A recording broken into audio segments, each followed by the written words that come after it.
Welcome to Hurrdat Sports Live. With a 2-0 start, Nebraska football is feeling pretty good. I feel good. Full house pistol. Finley claps for the snap, takes, hand off. That's a safety. Jordan Garrett is swung down by Kate Petshaw. Indeed, welcome to college football, young man. Feel good vibes with over 700 yards of total offense for Nebraska. So good. So good. I got to you. Johnson has a lane, 30, 25-20, accelerates to the 10, drags an offender inside the 5, down to the 2. Malcolm DeWalt with a touchdown saving tackle, a 37-yard romp. Raul off a play fake, deep drop, slings it over the middle, caught and an end cut between the hash marks, 10 and 5, touchdown Quinn Clark, caught it over the middle, he took it to the house, fireworks flare. Rolling, throwing, caught Lindenmeyer at the 4, and in for a Husker touchdown. First career receiving touchdown for Luke Lindenmeyer, and the route is on. Wow. I feel nice. I told you I don't care what the score is. I told you I care what the tape looks like. Did I trip on the ball fumble? No, I don't care what happens in the game. I want to see what the next play is. You have one half. Defense, you have one half. If they try to drop back and throw it, and that quarterback's on the ground, I want new guys in there rushing. I want them hit. Snap back, hold is down, the kick is blocked. It's blocked. Riley Van Poppel coming out of the fray and celebrating as the Huskers special teams get the job done. Just one of 6 shutouts last week feels really good for Nebraska. Wow. I feel good. How about this for your first home opener? You feel it? No, I feel it. This is really special. Wow. I feel good. I feel great. It's the best day of my life. Nebraska versus Houston Christian. Saturday just feels good.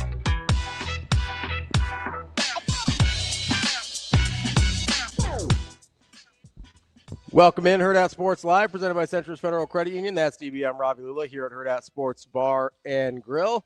What's up, DB? How we doing? We're fine. We doing all right? It's fine. You gonna make it? Jeez. We got a Go Warriors in the chat already. Well, go Warriors. Our guy Heath. Hi, Heath. I think he's a District 66er. Is he? I think so. Good on him. I believe so. I don't know if his kid's in school yet, but I think he lives in the area. Oh, that's okay. He's pretty kind. He's a good dude. I like Heath. No, you can tell. You can definitely tell. He needs some sort of get me going. I don't know what that was, but I mean, whatever. Like, wow. It was just feel good music. That's all it was. No. Some people, no. What do you call it? I'm just telling you, like you'd like everybody else when it's it's not gonna get her done. Need to go back to the original stuff. Back to the lab again. Yeah. Oh, there goes Rabbit. Wow. I mean, like, what are we doing? We just like ram that thing all into the side of the tree. Try not to do that. You gotta stay on the road.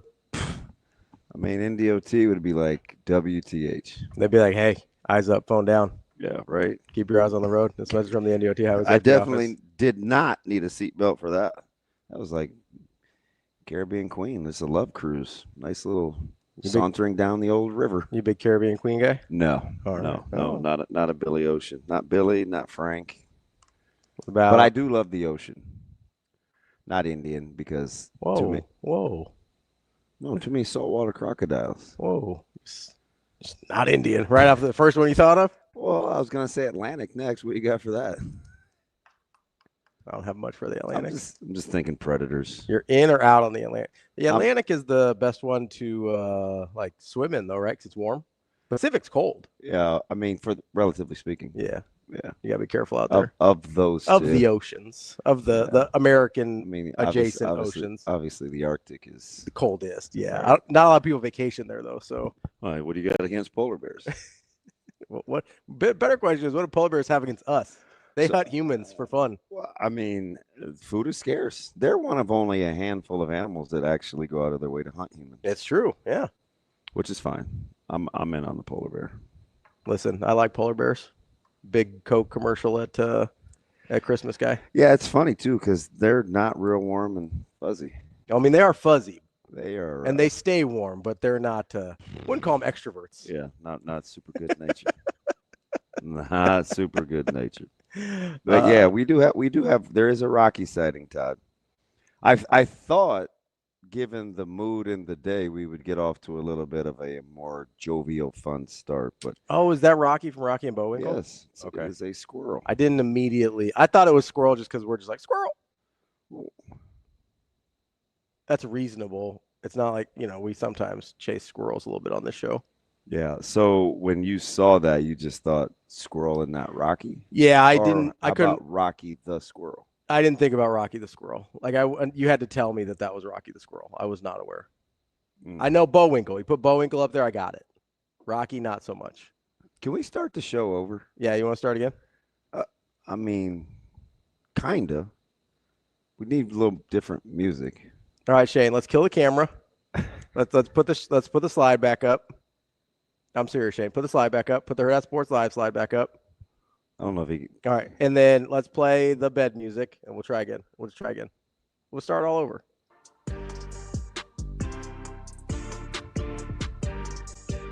Welcome to Hurrdat Sports Live.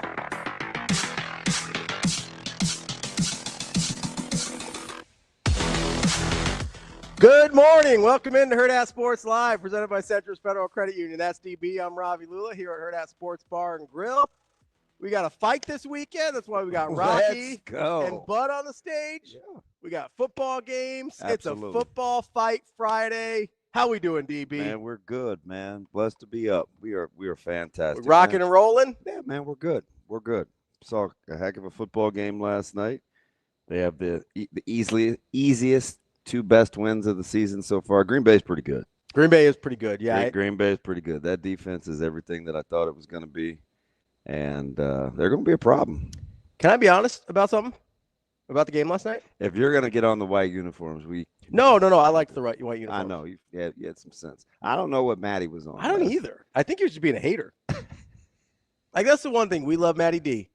But he does have a couple hater tendencies. Yeah.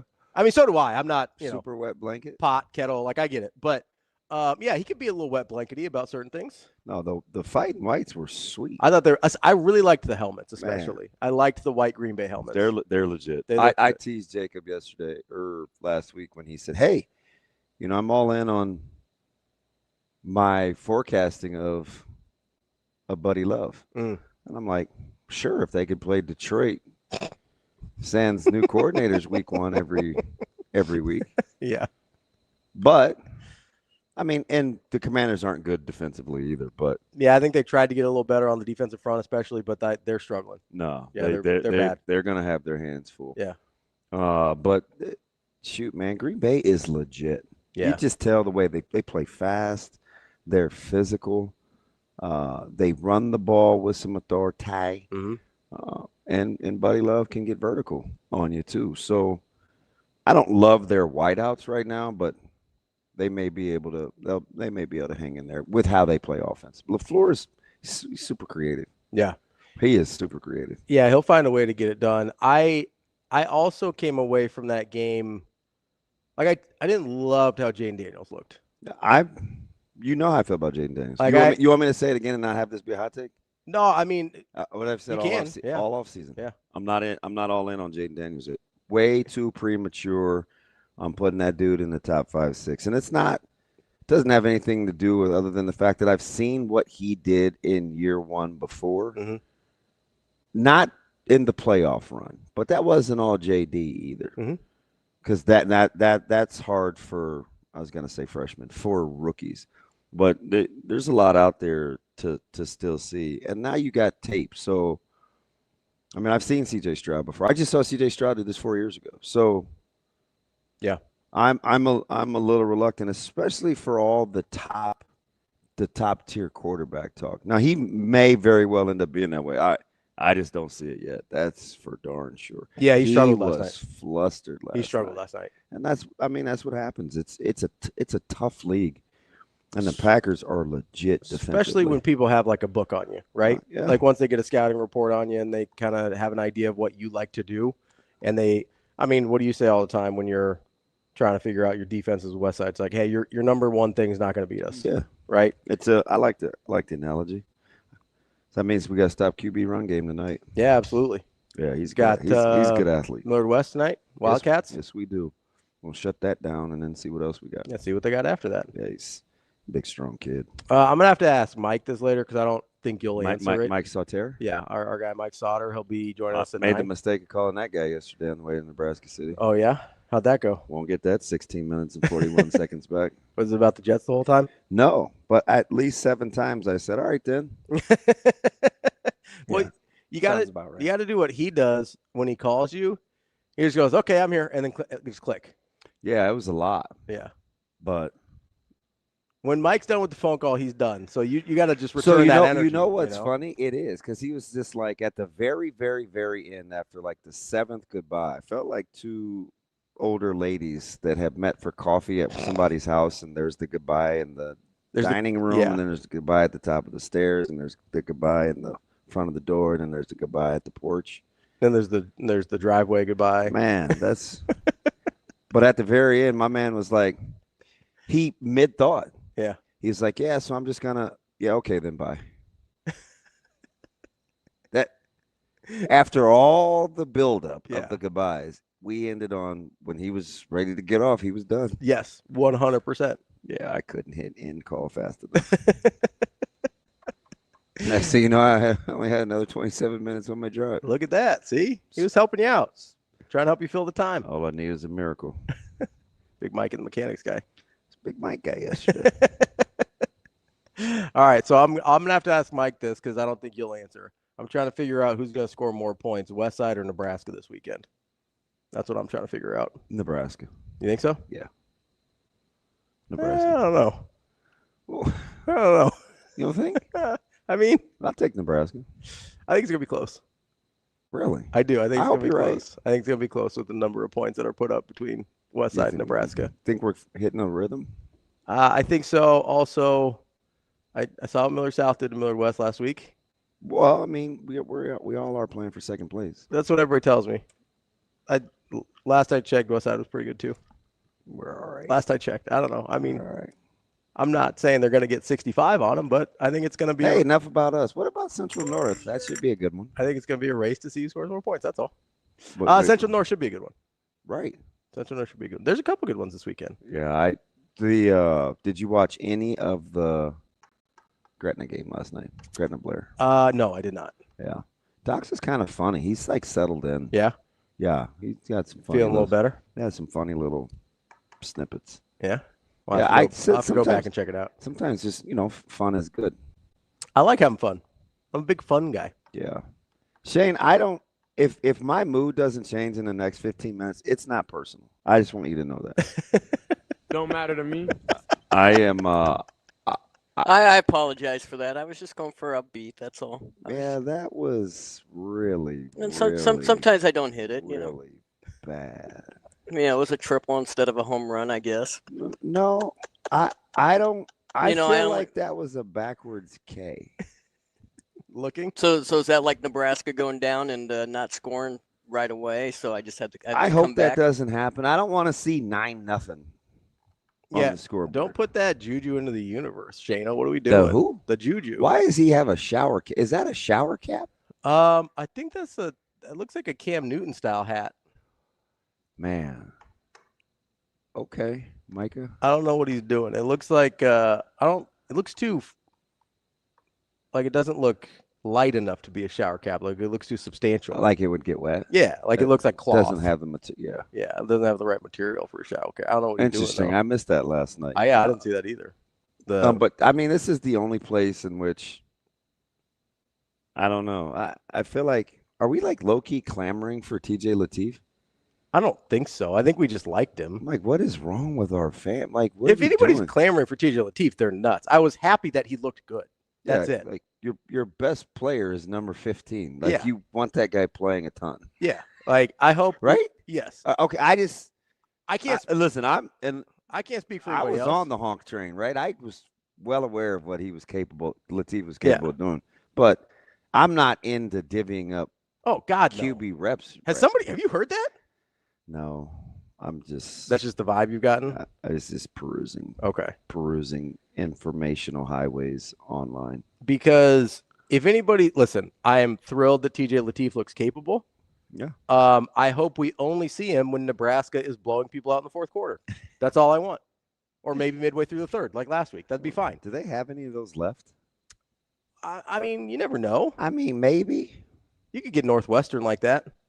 I don't know. Does Northwestern have anything for the Ducks today or tomorrow? They do not. Not a thing? No, not at all. Oh.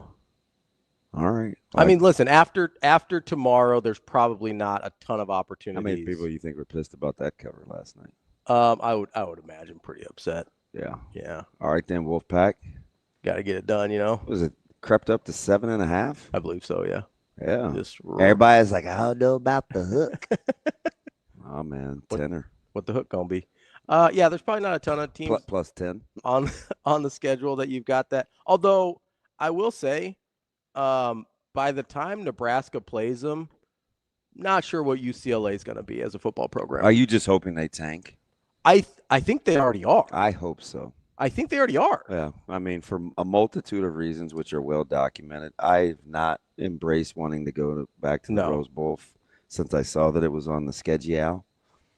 Yeah, that team looks straight up dysfunctional, though. Well, I mean, at the end of the day, I'm just going to keep it a buck. It is one of the worst stadiums to get into and out of, so I hope that they only have like 13,000 by then and 11,000 of them are Nebraskans. Yeah. Which, by then, hopefully, will be the case. Is entirely possible. Like let's say they got 25. I mean, they're going to get 14,000 Nebraska fans. I mean, there's probably that many Nebraska fans that live in LA. Yeah.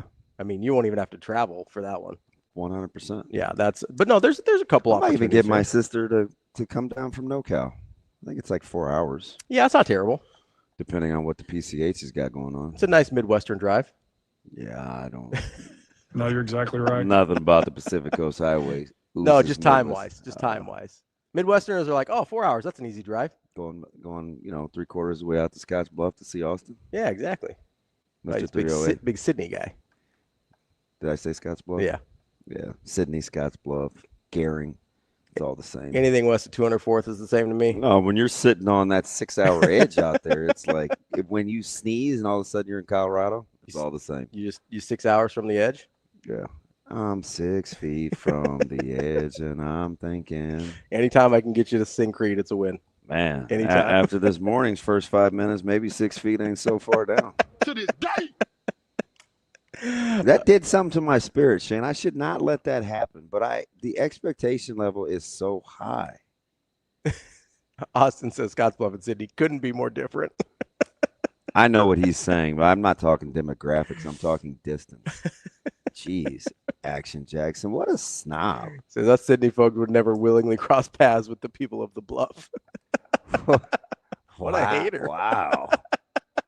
Wow. A little 308 on 308 crime out here. My man gets a new little hairdo, got that thing whipped like butter, and he's just thumbing his nose up at everybody. Bet you can't take that little schoolboy look back home. Like, who's the new city slicker with the fancy hair? Don't touch my hair. Try that in a small town, Austin. Yeah. Where are you going to get that done? Huh? Dr. Girlfriend doing that for you? No, where does the 308 start? Like, where does that area code start? Do you know? Because it's out there by Kearney, right? GI. GI is like the marker. Mm-hmm. Okay. I didn't know how far east it came. Yeah. And it's not even that far. Like, Grand Island's an hour 40. No. Yes, it is. It's like 2.5. Kearney's 2.5. All right, we're gonna Google how normal people drive. I could walk it backwards. Omaha to Grand Island. What do we got?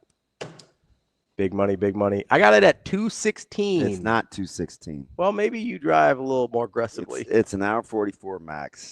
Second exit. Okay. Just telling you. I'm just ask your boy. Who? When we talk to him at 9:40. Oh, Verse? Yeah. Well, the number he says ain't gonna start with a 2. I'm guessing Verse is an aggressive driver. If I had to. How far does it say it's to Kearney? Because it's 235. And it's going to tell you 250. I thought it was a full 3. It ain't a full 3. This one says 243 to Carney. So maybe it's right on Grand Island. No, You said 245 to Carney, so 243. No, That's a fair question, though. is that Maddie? Yeah. I'm not excited to talk to him. Why not? What's up, fuckers? He sent me I wanted the email to the reunion, right? Mm-hmm. So I called him, I don't know, 3 or 4 days ago, and he said he's like using my Cox.net email. I haven't had Cox.net since I got kicked off of Curtis Ave. It's like 09. I'm like, at what point did that like register? He said, I don't know. It's a lot of emails. Gave me a 1621. I'm like, now you're just being an idiot. Is that the last time he sent you an email? So yes, and that was his version, which is fine, right? I mean, that's just not what he does. So I was cool with that. So I said, hey, resend it. He's like, okay. When do you think the last day was to quote unquote like register? It's a week from tomorrow against Michigan, right? Yeah. I would have said, so that's the 20th. I'd say like a month out.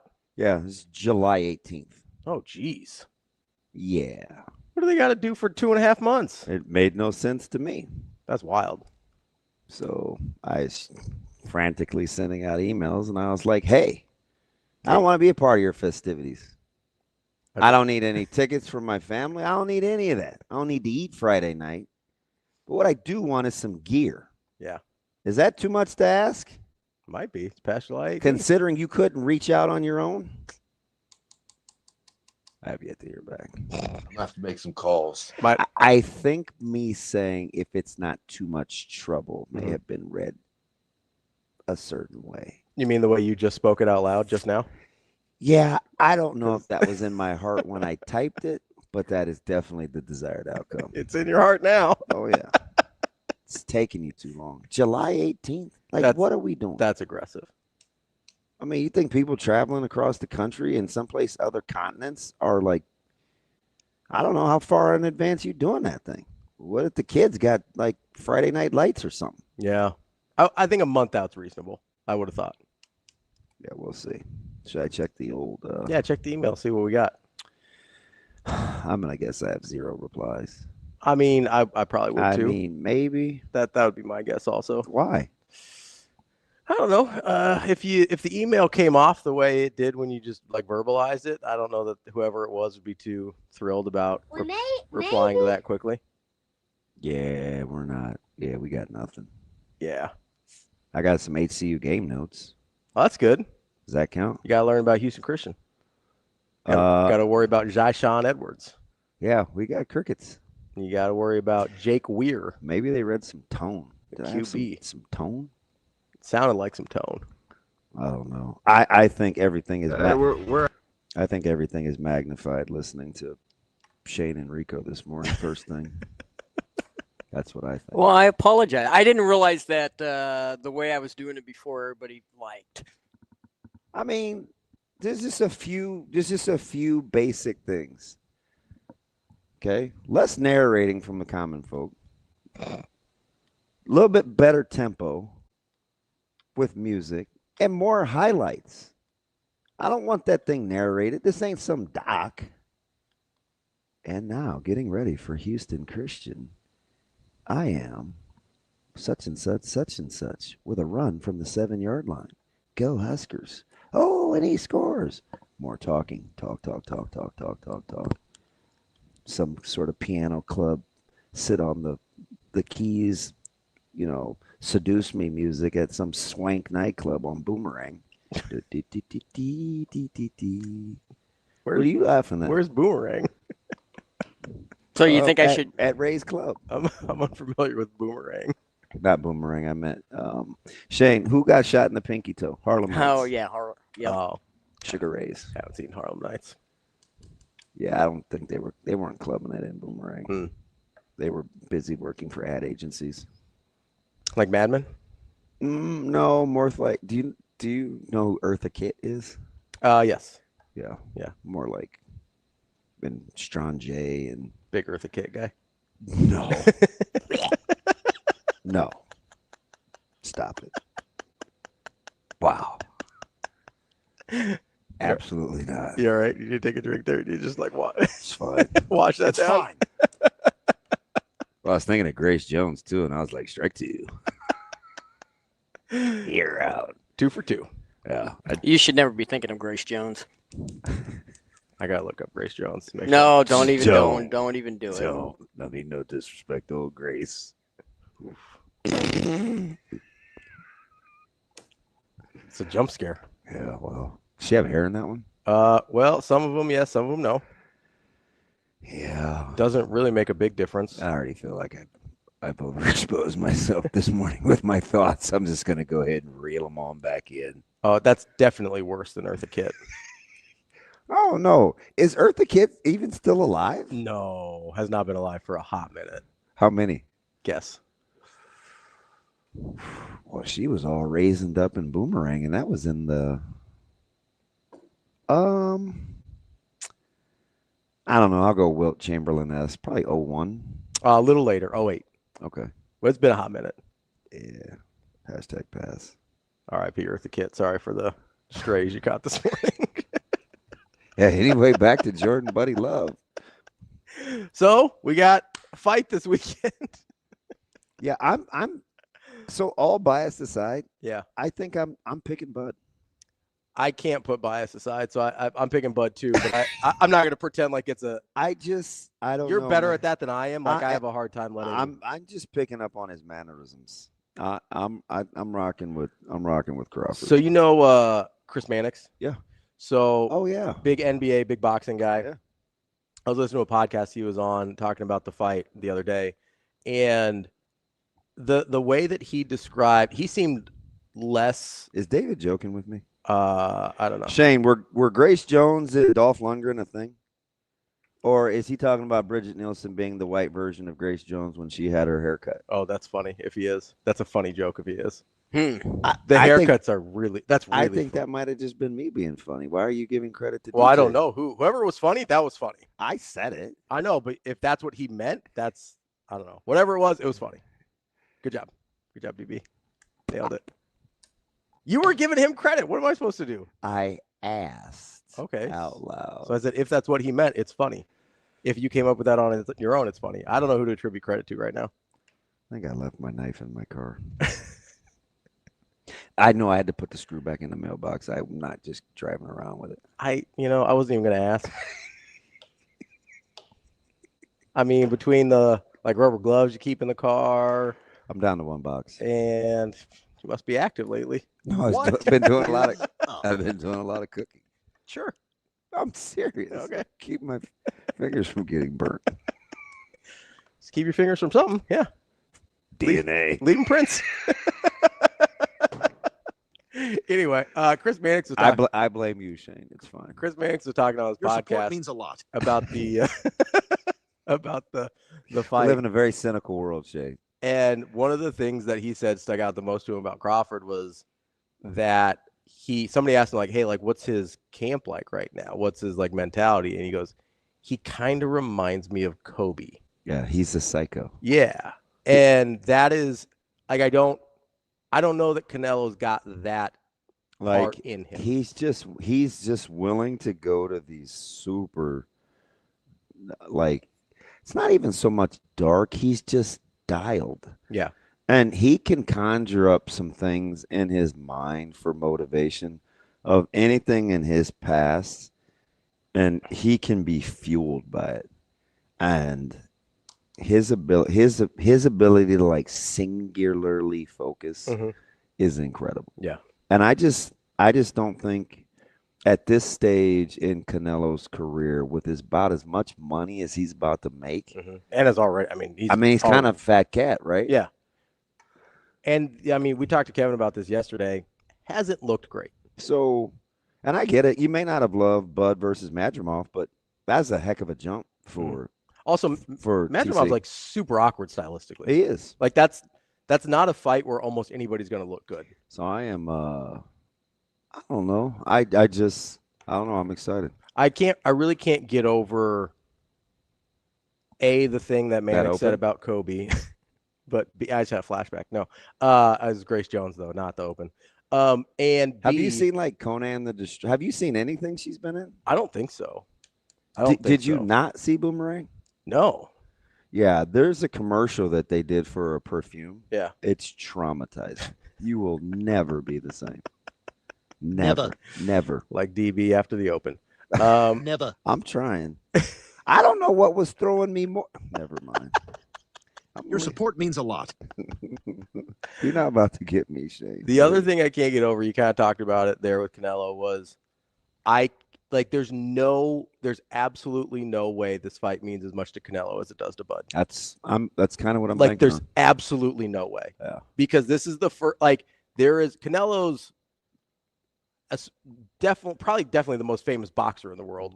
I think internationally one of the most famous athletes in the world. Did you watch the sit down with Max and I was praying, I was like, Max, don't do it, man. I hope you got prepped for this. Don't do it.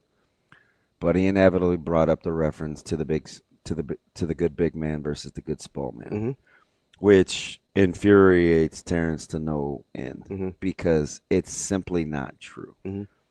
And so what did TC do? Went through a litany of smaller guys that moved up to beat big guys, just rattled off like 5, 6 in a row. And he's like, and he asked, this is how you know he's kind of pissy, even though he rocks with Max. He was like, who started that? Like, who said that? Where'd that come from? Yeah. Awkward pause. TC was like, no, I'm serious. Like, who started that? Max was like, hey, man, I don't know. I don't know who started that. Like, that's the kind of stuff. It makes him mad. It truly makes him mad because the thing, and I keep saying this about Terrence, one of the things about him is his reverence for history and the fight game is at a super high level. His Rolodex of iconic stuff, he can just rattle off stuff from boxing history-wise like nobody's business. So sorry, go ahead. No, I forgot what I was going to say now. Oh, my bad. So the one that sticks out to me the most that I think might be the most applicable, but you'll know it better than I do, is Sugar Ray Leonard versus Hagler. Yep, he brought up Sugar Ray. How he brought up Sugar Ray, brought up Pacquiao, he brought up De La, he brought up B-Hop, he brought up Floyd. Yeah.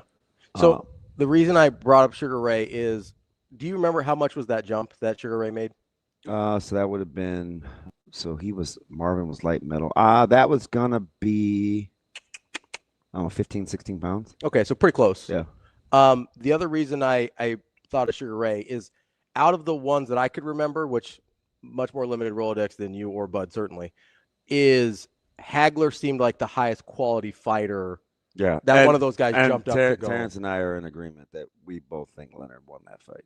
Now, yeah, a lot of listen, I'm not going to call Severe this morning because I'm sure he's sick of me bothering him about this paperwork, but he disagrees.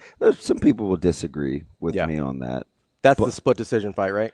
Yeah, I mean, and people will get into, stealing rounds late or being busy or flurrying. But what it was is Sugar Ray was supposed to be so outclassed that by the time he was hanging in there, you found yourself subconsciously like, damn, he may pull this off. But in the same vein, I feel bad for Hagler because I feel like I don't even know if he has a peer of the most disrespected great fighters of all time. Marvin Hagler is in a company he's probably tucked away someplace. And I know I joke about Pac being in Italy. He has since moved to New Zealand. But Hagler did jump ship and went to Italy and kind of just like hunkered down. But Hagler was that was his last fight, right? Was widely wide. And he had been, he'd had a couple of those kind of highway robberies. And so there's this part of me that feels bad for Hagler in terms of how that thing shook out, but a highly, highly, highly disrespected fighter for as great. Marvin Hagler was incredible. And he doesn't get mentioned in anybody's pantheon, except maybe Severe. I think Severe has reverence for Hagler. Yeah, that's sort of the reason. Like, that's the one that seems like it's got the most corollaries to what we're about to see tomorrow, I think. Yeah, I mean, Caden, I'll rock with Holmes. Holmes caught a bad rap for what he did to Muhammad Ali. So we've kind of soured on Larry Holmes, but he was one of PA's finest. I don't know if I would put Holmes, because we still talk about Holmes' jab, and he had some historic moments. I don't know if Hagler gets any. Holmes also. I'm not going to fight you over that, Caden. I'm not. Holmes also primarily because I like you. Suffered from his era, like Larry? being right after kind of that run of Ali, Frazier, like he was right after that and didn't get any of those guys in their prime, right? And he's like the 80s fighter. Yeah. And you go, like, I think people hold that against him, and like there's nothing he can do about that. Yes. Scott, I'm rocking with. He seems like he'd be a Scott guy too. I mean, blue collar, like no nonsense. Like Hagler was not about frills. He just was tough. And I don't think people appreciated his style because he just kept coming downhill. He was so straight. He's in your kitchen, man. He was just going to tuck. He was going to stay in your chest. He's going to pressure you. I mean, we remember Hagler Hearns, but I mean, he beat Mugabe. Like Hagler was, I don't know. But anyway, saying that, that's probably when you talk about historic greatness and in a really, really good little guy beating a really, really good big guy. I would give you Leonard Hagler for this fight. Yeah. Although Hagler was better at that stage in his career, and people can take umbrage with me, I would be willing to listen. I think Hagler was better at that stage in his career than Canelo was in his relative to their peak. Sure. Relative to their peak. So he was still closer to his peak than Canelo is. Correct. Yeah. Correct. I can see that. I mean, when we were talking with Kevin yesterday, I think it was Kevin and not Dan, on Tuesday, but when we were talking to Kevin and when he was talking about, like it's been since, like I don't think of 2021 as 4 years ago for whatever reason in my head, but that's a long time. 4 years is a long time for a boxer. That is. It really, really is. And so I kind of sit there and I go, okay, like I thought, like it felt closer to when he was like 2018, 2019, when Canelo was like Canelo, felt a lot closer. I mean, Canelo wasn't getting out of bed for less than 10 mil. Yeah, and good for him. He's the blockbuster. He's the A-lister. And so, but it like mentally, for whatever reason, 2018, 2019 Canelo felt closer to today. That's a long time though. Like that's a late 20s versus a mid 30s fighter. That's a long time. Yeah, look at Bud's body just 3 years ago. Yeah. Check out Bud's body versus who did I watch this fight? I might have been with Verz. Oh, you were there. Did we watch the Porter fight? Yeah, together? we did. Yeah. Wait till you see. I got a picture. Wait till you see Terrence tomorrow. I couldn't believe how he looked on social media. Now he looked. I don't know. He's not starched, but he is. He does need to hydrate. But I'm like, fudge. So what I thought was interesting. I think Mannix brought this up yesterday too when I was listening to that podcast. Do you remember what Bud weighed in at after rehydrating from Madrimov? Because everybody's worried about his size. Like, I think 51. I think 51. No, because the fight was at 54, right? Yeah. Hey, I don't know. I don't think he rehydrated bigger than 54. Oh well, this person might have been wrong then. Listen, don't hold me. They thought he came in at 69. That sounds way heavy. It sounded heavy to me, but if that was the case, I was like, okay, if that's the case, that's interesting. Then you really can't be worried about this weight. If that's true. I didn't go back and fact check it, but if that's true. 69 sounds heavy. Yeah. It does. For him. Even though he'd walk around in the 70s. Yeah.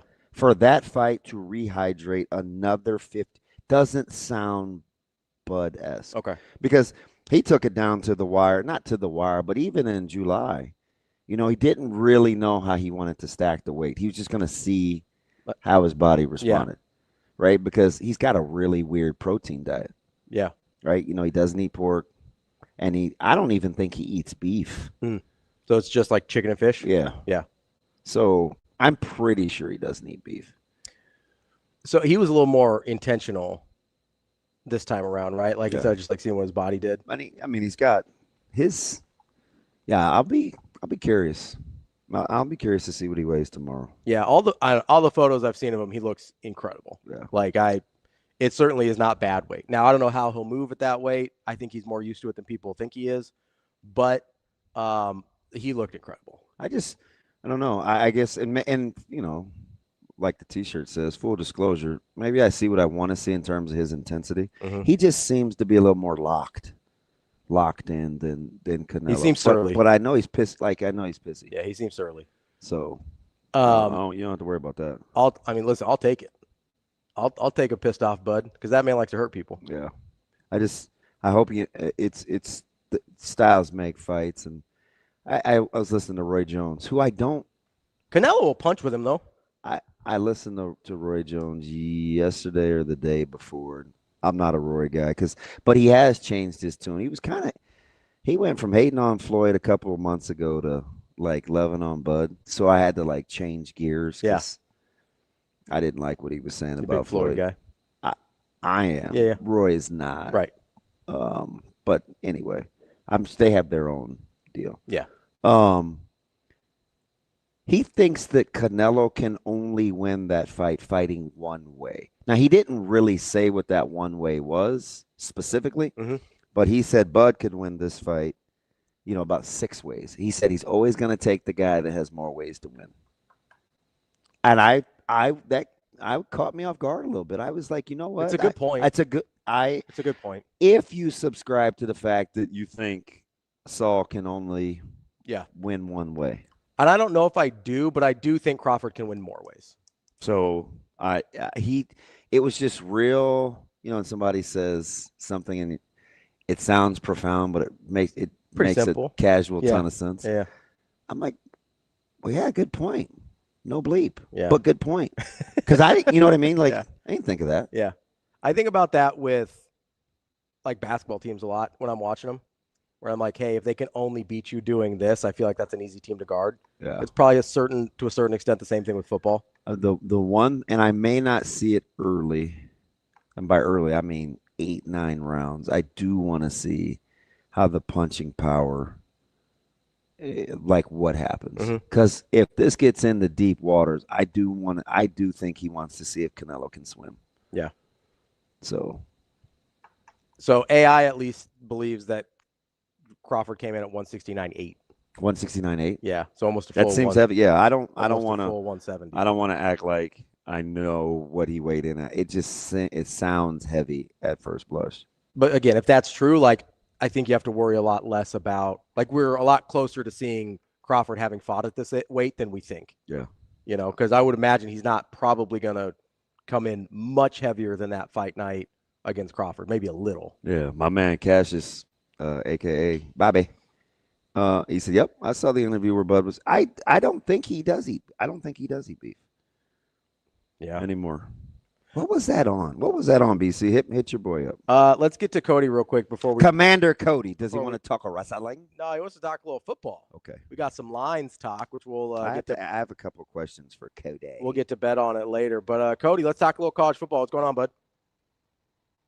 Good morning. Hello, Damon, Cody. Down in the dump, so I thought, what would be better than me calling and put a big old grin on your face? Yeah. So Shane, like you ever just have you ever? Okay, so there's like two analogies I was thinking of because I hold Shane in really, really high regard. So he's up there with like, as we all do, as like a beautiful ribeye or like a perfect oatmeal raisin cookie. or a tri-tip. No, let's just stick with me here for a second, you two. And somebody used a gas grill on the ribeye or gave me a warm glass of milk with the cookie. Like the whole thing just got ruined. So my mood was a little funky, but talking about boxing has got me back But so Shane, full disclosure, it wasn't that you're the warm glass of milk or using the gas grill. It was just that I look at you in the same vein as a nice ribeye or nice oatmeal raisin cookie. Your support means a lot. Cody, I got 2 questions for you before we get into college football. Okay, I'm listening. When is the last time you remember 2 wrestlers on campus that have yet to be admitted to school that had the names that were the caliber of Bo and Melvin? Ridge had that coming in, but that wasn't. Who'd he come in with? Exactly. He didn't come in with really anyone. I mean, these guys are just bebopping around getting a tour, and I was like, welcome to the big time. Yeah, they were on, what is it? Dave Pearson, 93.7 The Ticket. Dave. It's so fitting that you mispronounced his name. It's another D word. It's Derek. Derek. Yeah, they were on their show. But I'm sorry, I'm unfamiliar. No, I'm just kidding. No free advertising, Cody. Yeah. Otherwise, I know Penn State does it all the time. Didn't I text you that he was getting the royal treatment from Troy? Yeah, and I was shocked because that was 2 hours before kickoff. I was like, "What? Damon, aren't you on our pregame show right now?" I was floored. They just come traipsing through the studio, and I was like, this thing is like Fort Knox. What are they doing? Yeah. And then when Coach Manning stopped in, I was like, then I melted. You're like, Coach. Oh, stop it. Coach. Let's stop. Wasn't that bad? Yeah, I bet it was. You love Coach Manning. The royal treatment, and I'm just. It's fine. All right, Cody, let's talk college football. Ravi just made me mad. He said I melted. I didn't. Freaking hate the Wizard of Oz. No. Stupid. Damon don't melt. Team jack off. He's unflappable. Exactly. Back to being tough. What's your second question? What was your question? You called us. My second question was. Second question was. How do you subscribe to? Since you're, not the tallest guy in the world, what's the term we're now using for small guys? Natural leverage. Naturally leveraged. Do you subscribe to the term naturally leveraged when it comes to describing your svelte physique? No, I describe my physique as fluffy. Did you say slight? Fluffy. Oh, all right, fluffy. All right, because you got to be pushing about what, Cody? 6'3", 6'4"?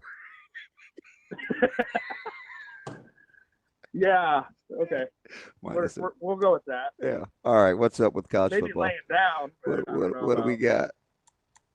What do we got? Well, the first thing is that Florida line just not stinky to you? So you think LSU should be favored by more? Smells to high heaven. I think LSU should be favored by less. I think that's an overreaction to last week. Oh. Cody here for Gator bait. Disagree. You hate Lagway. Yeah. You're not objective. No, I think Florida sucks. You're not objective. Commander Cody, you have my attention. Yeah, I just look how many mistakes Florida had in that game. And it's something that I go back to that Will Compton brought up on his betting show with Josh Pate. Clemson had a bunch of mistakes LSU had a bunch of mistakes in that Clemson game. But when you have mistakes and you're winning, they don't get the same amount of attention when you have mistakes and you're losing. Mm-hmm. When you have mistakes when you're winning, it kind of gets laughed off. Oh, yeah, we'll fix that. But when you have mistakes and you lose, it's like you get refocused. And to me, I think Florida's refocused, and I think they win this game outright.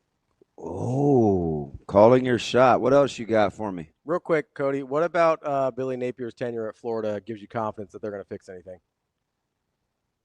Same thing that gives me confidence that I have no fucking clue. I'm just going on hope and prayer. Okay, I was just checking because. Hey, how do you really feel? I'm not sure. As somebody that's watched Florida pretty closely, I don't know that I have a lot of confidence they're fixing stuff. Yeah, no, anything can happen.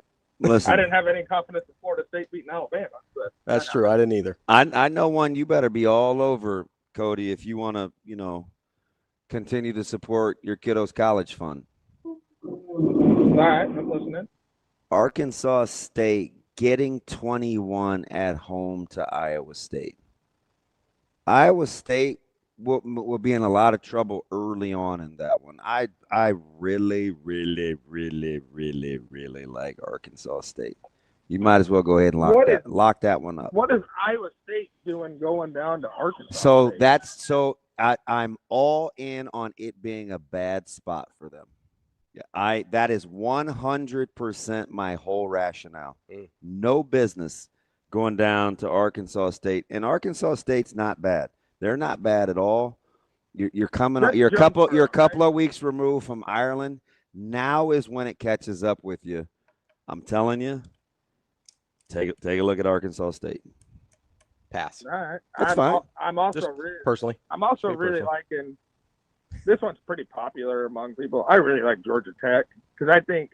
Wow, that thing has come down so far. Down to 2.5. I think that whole thing with Haynes King last week was just for show. I think he's just fine. They were just saving him. There was no reason he needed to play against Gardner-Webb. I think Miami hammers USF too. Everybody's on the USF hype train. I think Miami lays wood.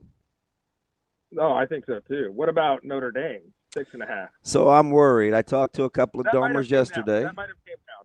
And I mean, it's big for a reason, right? That's a healthy number. And Notre Dame has had some time. Still 6.5, Cody. They've shown that they're pretty good at this bounce back thing. But I don't know. For my money, that might be the best game of the weekend. Better than Georgia, Tennessee, in my opinion. I think Georgia's going to smoke Tennessee. I mean, Notre Dame has to win this. Yeah, that's what I think. Too. Yeah, it's a playoff eliminator. I think it's win or go home for the Domers. All right, I got an over/under for you guys. Oh man, I'm terrible with totals, but let's go. What do we got? How many players does Genito knock out this week? He took out both long snappers last weekend. And you know what? So the one long snapper, it was from Scott too. Like I felt really bad. Like, I didn't know that. Oh yeah, he's got a heck of a backstory. I didn't get to it during the broadcast. I didn't get to it during the broadcast because he got sleepy so quick. But man, I'll go with 1.5 because that's special. They're going to get one in special teams this week. That's my bold prediction. I asked Ravi, is Nebraska more apt to get a defensive touchdown, a scoring offensive play of 65 plus, or a touchdown in special teams? 2019 is the last punt return. 2017 is the last kick return. Oh, you just had that on the old Rolodex, huh, Cody? Not yeah, bad. I tweeted it out the other day because I think it changes this year. I think they get one of each this year. All right, buddy. Enjoy the rest of your day. All right. Hey, Damon. Yes. Fuck her up, buddy. It's a good Friday. And you have Mike Sautter in today. And Mike Sautter depressed me yesterday on my drive down in Nebraska City. I'll snap out of it. Sautter called me yesterday on his way to Gretna, and he was he must than a chipmunk. Listen, you're a lot better person than I am, Cody. I bring the worst out in him. He was going through the old Rolodex. He must have been driving a lot yesterday. Well, I don't know. You guys also had the Steelers Jets this week, so I understand. You know what? He miraculously did not bring that up. I'm stunned. I wonder why. I'm stunned. I know the first thing you're bringing up today. I try not to be that dude with him. I don't know. I'll gauge his mood early and see where he's at. If he's kind of salty, I won't push it. Ravi, if Damon gets down again, just give him a little throat punch or something. That'll get him going. Jeez. Is that the reset button? Thanks, I didn't know that. That or the yeah, exactly. Hey, you guys have a great weekend. Thanks, buddy. Thanks, Cody. How about not on the throat punch? Yeah, I'm not a big throat punch guy. No, that's the best, though. No problem at all. Go Big Red. People want to ride. I think you're a serial killer. It's not true. I got the knife in my car. Oh, I'm down to one box of rubber gloves, and a throat punch is the best. Listen, man, I'm gonna say this and move on. A knife would not be my choice of weapon. You told me that you would prefer. I knife said over it's a, more. over a gun. Okay. Because it's more personal, but it's not. So what's your go-to? Is bare hands? Yeah, definitely not a serial killer. All right, let's take a quick break here. That's DB. I'm Ravi Lulla. That's Hurrdat Sports Live. I may or may not be alive when we get back. I don't know. We'll see. He's not going to do it on camera, though. He's more sneaky. I didn't say anything. It was Cody saying you should get me. All right. And I go, not a big throat punch guy. And you're like, oh, throat punches are the best. I meant in football because you can pass pro and get guys. Sure. Sure. Nobody believes you. Tough crowd. We'll be back. More Hurrdat Sports Live.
I'm Ravi Lulla from Hurrdat Sports Live. I'm here with Jamie Henderson. He's the sporting director for Union Omaha. Jamie, how you doing? I'm doing well, thank you. How are you? I'm doing great. So you have just landed here, quite literally, in Omaha as the first ever sporting director of Union Omaha? Correct. So I've been here for 3.5 weeks now. Yeah. It's been a crazy 3 weeks, but very, very positive in the sense of getting to know everybody around the club. But also, if you look at our past results, we've had 3 wins in the last 3. So it's been really positive from that sense as well. Yeah. So you've got experience at professional level at MLS. You've done a lot of overseas scouting, things like that. What about this Union Omaha position, the opportunity kind of drew you to Omaha?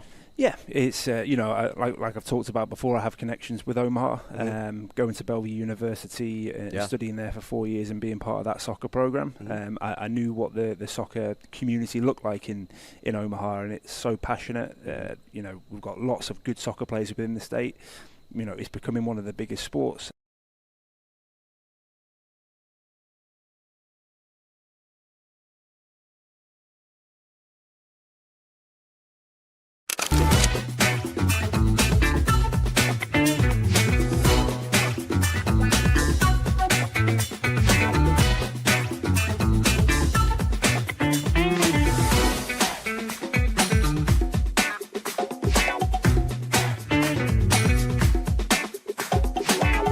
Yeah, that's part of my job, and that's part of playing quarterback. So I'm a command coach for giving credit, but at the end of the day, that's what I signed up for, and that's what I do. But yeah, this is a normal week. Like, I try to stay a day ahead of everything. Sunday morning I'll get up and watch the tape and kind of put the last game to bed, and then Sunday night I'll just scroll through some games on the tape and kind of get a feel for what they run, what their personnel is, and then Monday. I'll dig deeper in the morning, and then it's Monday night I'll have the game plan, and by Tuesday, when we come out and practice, Tuesday is our bulk of our day, and when I'm out there, I'm not trying to figure out what's the defense running. I have a good feel, and I think when you look at it, that practice is the most important thing, and everything that you do, all the meetings, all the tape, all the everything that you get, it all doesn't matter if you don't practice good. So I think it's just I'm trying to stay ahead, so when things come up in the week, it's easy to adjust and kind of attack.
Welcome to Hurrdat Sports Live.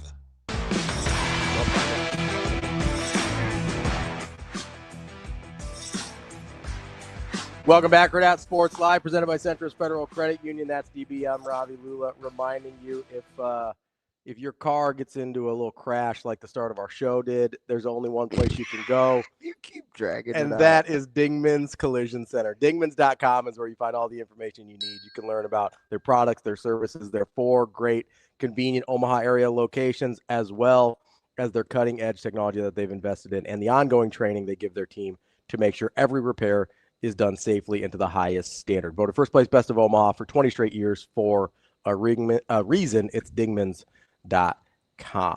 DB? What do you want? It's time to get this show started. I don't appreciate for the third time. You dragging me down again.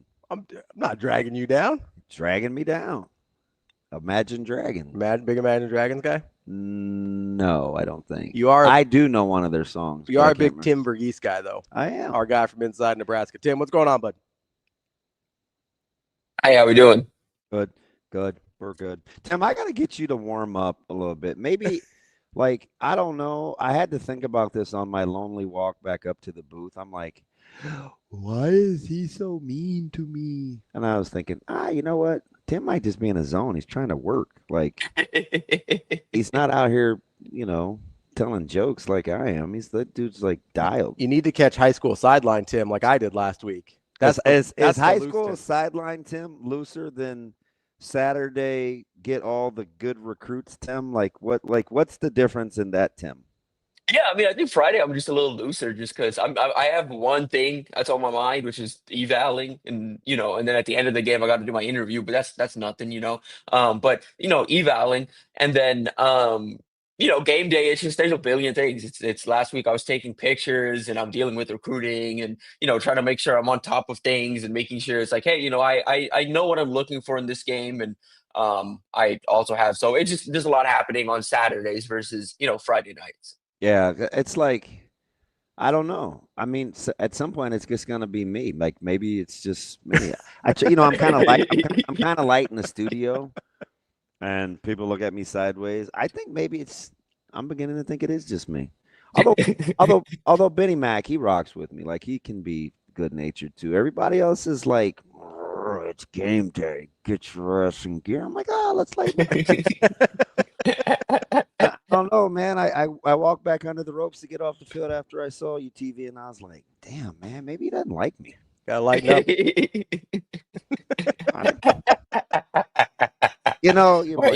That's not true. Well, listen. No, I don't need to hear from you. He answered. I heard from him. I don't need you chiming in like Big Ben. Say we don't have to take it as seriously as the team does. Like, I'm free. That's what you were gonna say. It was actually. I'm free to be like, listen, guys, it's Houston Christian. I'm probably not gonna get too worried about their front and stuff like that. Like, I'm probably cool. TV, when you're you like doing this stuff in terms of evals. How important is when you pit what you think you may see on the field, whatever that is, and I'll let you get to it. How do you pit that against what guys on campus will actually be seeing this weekend? How hand in hand do they go? Yeah, like I mean, like, you're just talking in terms of like what we're going to see on Saturday. Yeah, like I mean, it's just like last week a little bit where I'm looking for improvement. I'm looking for for right now. I just put out my like 3 guys I want more of and more from, against Houston Christian, and this week's a little weird just because of the opponent and what I expect Nebraska's going to be able to do like they did last week. So, like, I'm looking for individual development. Example, I want more of Gabe Moore tomorrow. I'd like to see more of him. Nebraska needs some depth along the interior. He's missed the last 2 years. He was limited in spring ball and fall camp. Go get some reps. Go get some reps tomorrow. I'd like to see more from him. My Hartog's going to be limited. Sounds like I want to see more from Jameer Khan, because Nebraska's, I think, at this point, Donovan Jones is an established 6 DB.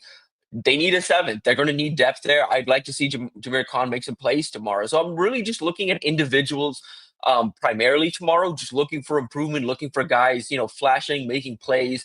At some point, I'd like to see more of the freshmen. I thought last week we got Quinn Clark. We got a good, kind of breakout moment from him. Would like to see kind of a breakout moment from a Cortez Mills or a Jeremiah Jones or even a Keelan Smith. Like, one of those 3 would like to see something there. And then from a unit perspective, I mean, Houston Christian's run game is going to challenge Nebraska. I would caution Nebraska fans from reading too far into the results like they did last year, when Northern Iowa, gashed Nebraska. It happens. It is just a match. But I am looking to see kind of how this defense reacts to what Houston Christian presents up front, what this offense does, maybe if they're caught on their heels, or defense does if they're caught on their heels at times on Saturday. So it's just like marginal little things, but I'm trying not to read into and make overarching like, hey, someone performs really well. I'm not going to read into it and say, hey, Nebraska has a new breakout star or anything. Like, it's Houston Christian. I think there should be a little bit of keeping in mind who the opponent is, what's ahead for Nebraska. But it's a good opportunity to build some confidence and get this thing like fully functional and up and running before Michigan next week. So I thought the Jeremiah Jones pick was interesting, and you kind of mentioned him in the same breath as like a Keelan Smith and Cortez Mills Jr. For the wide receivers in general, is it specific to him, or is it more about the group? I think it's about the group. I mean, the reason I'm singling Jeremiah, I think, of that group is, I like the group overall, and I think, I think Nebraska needs one of those younger guys to kind of have that breakout moment, that confidence, boosting moment, like Quinn did last week. And I think at this point in their development, I think both Keelan and Cortez are more well-rounded than Jeremiah. But at his size and what he's able to do, I think Jeremiah is the biggest wild card in the room, just in terms of, what he doesn't need to know the route tree or the playbook in and out to make a difference. You know what I mean? Just from what he can do athletically. He's a guy that, in my opinion, at some point down the line, Nebraska's going to need this like big explosive play. And, if he's on track and if he's healthy and if he's, as dialed in mentally as he is, kind of physically, there's a chance it could be Jeremiah Jones they turn to down the line. I just think they're going to need weapons and they're going to need to go deeper into that room. And Jeremiah is the guy that has that kind of like take the game over or break the game open type capability. Tim, you said something a minute ago that kind of caught my attention, and I promise I'm not trying to be combative. This is a real question. No, it's a real question. So you said that he oozes being combative, Tim. Just saying. That's just a you thing.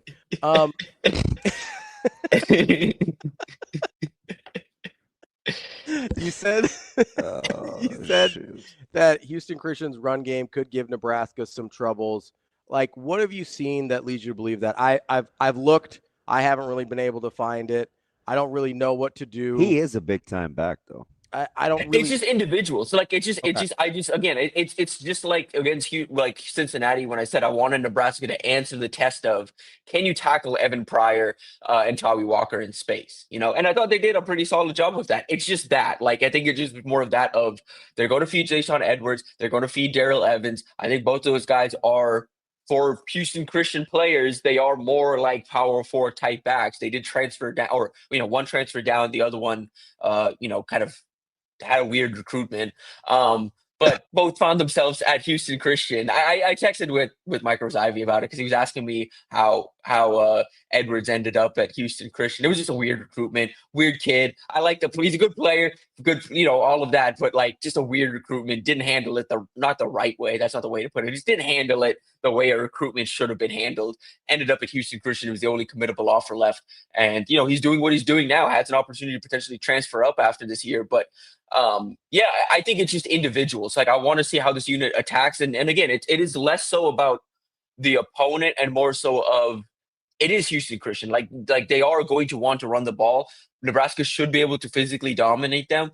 Show it, and it is just like I want to see just improvement from the run game is essentially what I'm trying to say.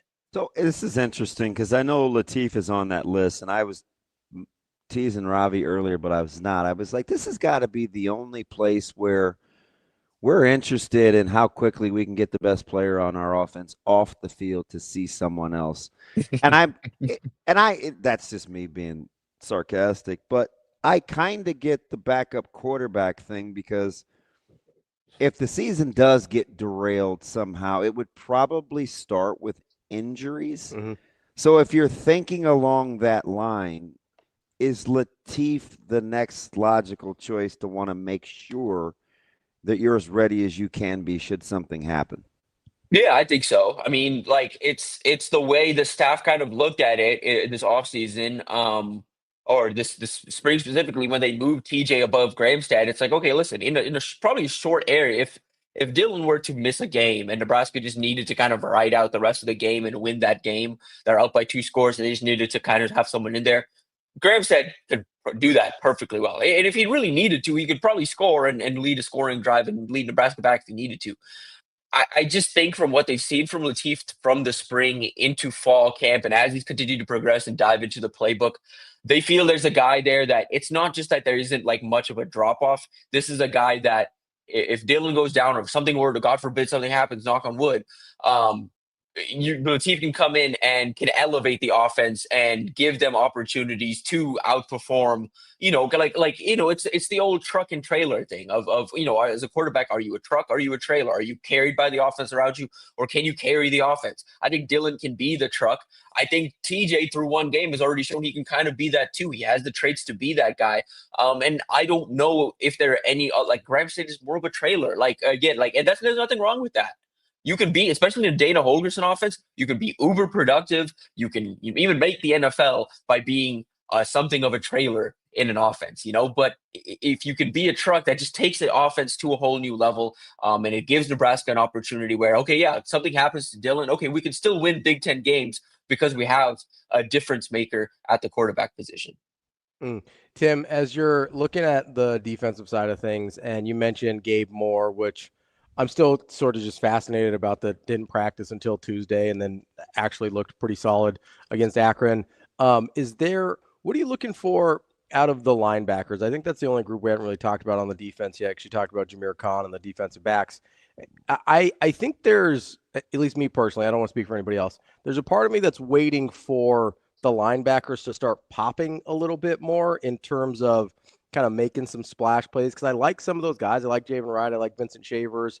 I'm wait and see on Watson Trent. Is there a party that's waiting to see a little bit more from them? Yeah, a little bit. I mean, it is just kind of feels like something where what this defense is asking them to do compared to last year. Their eyes need to be better. They need to be kind of on it from a reaction speed standpoint. And they were, to the guys' credit, John Bullock and Mekhi Bear were triggering pretty quick last year. And Javen Wright, when he was in, was doing assignment sound. I think this year, some of the issues you've seen is, sometimes I noted it in my story this morning, hey, Shavers, it's a little bit inconsistent in how fast he's reading and reacting, how fast he's triggering, how fast he's, kind of filling his gap and where he's at. I want to see more assignment sound football from them. I'm not looking for them, I think, tomorrow. I'd like to see more splash plays, sure, but I just want to see more assignment sound football from that unit tomorrow, because they're going to need to be a lot more assignment sound against Michigan and, moving forward into conference play. I'd like to see more splash plays. I think Shavers is the guy that, continues to be Nebraska's most explosive, maybe arguably Nebraska's most explosive kind of defensive playmaker. Need him to make more plays. I kind of want to see a little more from Watson Trent specifically. I think he's a guy that is starting to kind of settle into his role a little bit as this, maybe not the D linebacker, but a guy that, is coming in and providing quality cleanup snaps. A little more from him, a little more from Shavers. Dawson Merritt, I thought, had some nice flashes last week. Would like to see him kind of pop. And I think the progression through this year has been fun. Deshaun McCullough, game one, it's okay, you can see some salt, it's coming together. By the end of the game, it's here it is. And then last week, I felt like the green lights come on, and I'm excited to see that continue to progress moving forward. I thought you saw a little bit of that with Cade, obviously Petruk last week. I think Dawson's at that moment where last week it felt like, he's getting his feet under him. I wouldn't be surprised if the green light fully comes on for Dawson tomorrow, and it's he's starting to really fight some of these guys for snaps because the green lights come on. I'm kind of cheering for Merritt now because his parents were so cool. Mm-hmm. I don't know. It's weird. I don't, TV, I'm weird like that, where I try to put two and two together based on kind of what I think maybe I'm totally speculating, right? What happens in the household, because obviously I don't live with those people, but the vibe that I get can sometimes, it sets my mind thinking in terms of what I'm going to be getting out on the football field.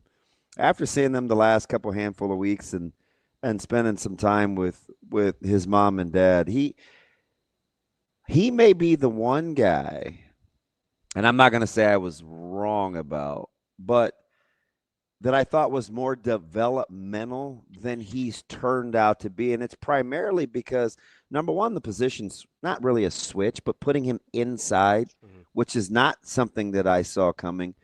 But number two, his maturity on the fly post the shoulder surgery, the added good weight, the handling the rigor after Trent and Shavers had some missed time in fall camp, the 6 inches between his ears appears to be as good as anything that we're seeing from him physically. Yeah, I mean, I had no questions about the person, after, seeing him in person and getting around. Like, they're wonderful people. Same thing with Mosey. I mean, it's just, yeah, I Yeah, mean, his dad Nebraska is. hit it.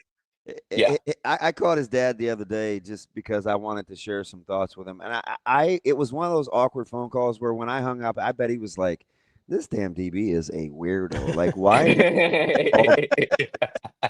But it was just one of those. It's not funny, Ravi. He can laugh. It's one of those things, TV, where I felt like if I didn't say it then, I wasn't gonna say it at all. It just happened to be at 6:10 in the morning. But the stock, man, the emotional investment that sometimes caregivers can instill is super monumental. Can Oh be. yeah. Yeah, and I think for Dawson, and something we'll get into as he continues to develop and progress here at Nebraska. Couple things there. Like one, obviously, yeah, the shoulder injury, but also like my biggest concern was the weight. Like, was he able to get the weight on? He's got it on now. He looks phenomenal, and he's moving I around like, was floored. yeah, looks phenomenal. And then I like again, like on the field last week, I just wanted to see him move around. I'm like, this is the same speed I saw last year still there? Is he not? He's not lost a step. In fact, I think he's kind of, especially moving downhill, moving with the kind of a little more reckless abandon coming downhill. So I'm excited to see kind of that development moving forward. But I think something we're going to keep in mind moving forward from a mental side of him, football wasn't forced on him, despite having like a football dad that coached in the NFL and all of that. It wasn't really forced on him. He was a basketball kid first, and he started to really pick it up in high school and really started to like get to it. But it really didn't click for him until like somewhere between sophomore and junior season, where he started to sit down with his dad in the film room. And so I think it helps his development, and from a mental standpoint, if you're for something your whole life and you're like, hey, I'm going, like sometimes it does just click, like Dylan. Sometimes it does just click and you're like, okay, yeah, I'm a quarterback. I've been seeing this my whole life and it's good to go. This was never really forced on Dawson. So when it came to him, he got to kind of pursue and jump into it full speed. And so he's fully passionate about it. And he's met with someone in his father who is equally passionate about it and is like now, really excited to invest into him. The mental development of his game and his on and off the field is something that just rapidly changed over these last 3 years, because he wasn't a football prospect. He wasn't even really a prospect in anything, going into his sophomore year. And now he's at Nebraska, a 4-star linebacker, has a chance to kind of crack, the rotation as a freshman and moving forward. And I think it's just something that I'm excited to kind of dive into moving forward, because, you do see these guys that, I mean, Isaiah Mosey, football was what Isaiah Mosey was doing his whole life just because of his dad. Same thing with Dylan. It's not like that with Dawson, and I think it's part of why he plays the game the way he does. It's why he's so passionate about it, and why he's so like, you talk to him and you talk like, I mean, maybe you can probably attest to this. You talk to him. I have he's one of so those. Excited to learn. I have one of those in my own house. It's right. You're telling the same. You're telling the same story. Yeah. It's just, but they're so excited to learn, because it's like they have this whole now these years to catch up on, and they have someone that they could be like, well, what about this? What about this? What about this? Like, listen to Dawson Merrick, because Dawson like used to tell me like last year. Told me he, used to go to Chiefs practice and work out at scout receiver, when in summer camp and kind of do that. And then once he started really picking up football, he, was started to work more on the defensive side of the ball. And before his senior year, he went to camp and he was like, well, now I'm trying to pick off Pat. Like the motivation changed from, oh, I'm just a kid out here having fun 2 summers ago to, okay, well, now I'm at linebacker and I'm trying to trigger, I'm trying to pick off Patrick Mahomes. Yeah, it's so funny to hear those stories, because, it's just like yesterday or day before, I'm like, hey, what's going on? And, he had some downtime, and I said, well, what are you doing? And, he had it mapped out. He wanted to get an extra lift in. He wanted to get in the rehab, the cold tank. And I'm like, isn't it amazing what a difference 2 years makes? And he said, I'm learning on the fly. This is kind of fun. Right. So it's like you spend all this other time doing other things and having your attention split, like what you're talking about. And then you start to see the gains of just investing on the fly. So you want more, right? It's like the natural curiosity of playing catch up is kind of been the driving factor. And it's weird too, because they're really good friends, right? They spend a lot of time with each other. Having said that, let me go to a different position, TV, that I'm curious about. because we're referencing the weight gain and training and guys being invested. And obviously, Corey Campbell and that crew and Kristen, well documented on their level of importance. There's a couple of body types that interest me in terms of their development. It's guys like Gabe Moore. It's guys like Lafotu. Yeah. When you're looking at some of these younger D linemen with these transfer, Lafotu really interests me in terms of his body type because he's close. When you start looking at some of these body types along the D line, there are a couple of young guys that you think before it's all said and done will be more prominent than kind of how we're thinking about the D line right now. Yeah, Moore is a weird body. Like, and if y'all have been around practice, like you see the upper body and you're like, okay, pretty solid. Then you just kind of keep moving down and you're like, oh, okay. Yeah. But it is something where, like, hey, in what Nebraska kind of needs right now on the interior, he is one of those like stout interior bodies that can eat up space and hold his, kind of hold that gap, hold that blocker, and do that. And Nebraska kind of needs some of those type of guys. He's one that intrigues me, just because of what we saw, because he looks completely, and I'm about to say about another guy, he looks completely different than he did at Louisville High School in Mississippi. He was a 6'4", 250-pound edge rusher there, that played, with pretty impressive power, and a motor. And so if those two things are translating to now that he's, 6'5", 295, I'm excited to see that progression. And I think Nebraska saw something there. Nebraska didn't, I would be curious at some point to get, a true honest take on what they saw and more out of the portal, a guy that didn't play for 2 years, that is changing positions, that's been dealing with, a unique kind of injury. And now he's at a point where, he's at the interior and all of that. So he's not what I expected. I kind of, when Nebraska added him, I thought he was going to be more of a defensive end jack type. I thought the same thing about Jalen George, who is now, it looks huge. Like the first time I saw Jalen George on the practice field, I was like, wait a second, is that Malcolm Simpson? Because Malcolm Simpson wore 90. And no, it's George, who is now, still a sawed-off kind of pass rusher, but he's closer to 290 and more of an interior body. And I thought what we saw from him against Cincinnati, there were some encouraging flashes there. I was surprised we didn't see more of him on against Akron. So he's a guy that I think is going to factor into that interior moving forward. But those two specifically, and Sua, those three, what they came in as and what they were expected to be, I kind of thought, hey, kind of sawed off pass rushers, jack types. And then Nebraska saw something else and said, hey, these guys can hold 30, 40 more pounds than they currently do and still move around well. And they did that. They added that weight onto those guys, and now they are where they're at.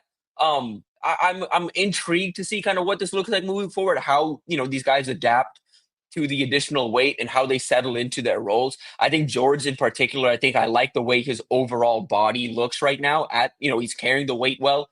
More, it's one of those things where I don't know where the body moves from here, but you can see a role for, hey, he looks a little weird, but you can see a role for a guy like that along the interior. And at this point, Nebraska just needs guys on the interior specifically. Nebraska needs guys that can hold space and free up, their edge rushers to get after the quarterback. I think they have, at least in theory, they have those guys right now that are starting to get those reps and down the stretch should be able to be more comfortable once we get into October, November, to play serious rotational minutes. And if something were to happen, could step up into bigger roles if needed. I got Nebraska's not going to get enough. They won't get credit for his development because he's highly touted out of high school. They got him out of the portal. But I think his evolution, just watching him from spring to what he's done in the weight room to how they're using him now, and he's just diversified his game.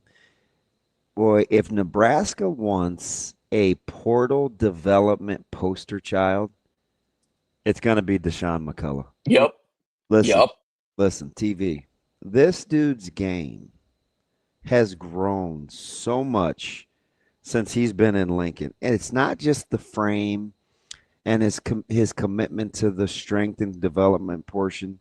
His game has evolved. And he's got a chance, in my opinion, to be one of their top defenders across the board. And he was in a position battle up until probably Arrowhead when he clearly turned started to establish himself as the dude, and he's multifaceted. Like, the way they've grown his game, I think, is incredible. I don't know if it's all Simpson. I want to give him credit because I love Coach Simpson, but like, just, getting to stop the run, and so obviously working with Braden, and McCullough's game it's bordering on it's oozing spectacular. It's really good. I don't want to overdo it, but from where I saw him to what they're asking him to do, he's a developmental poster child in terms of next leveling your game for the pros.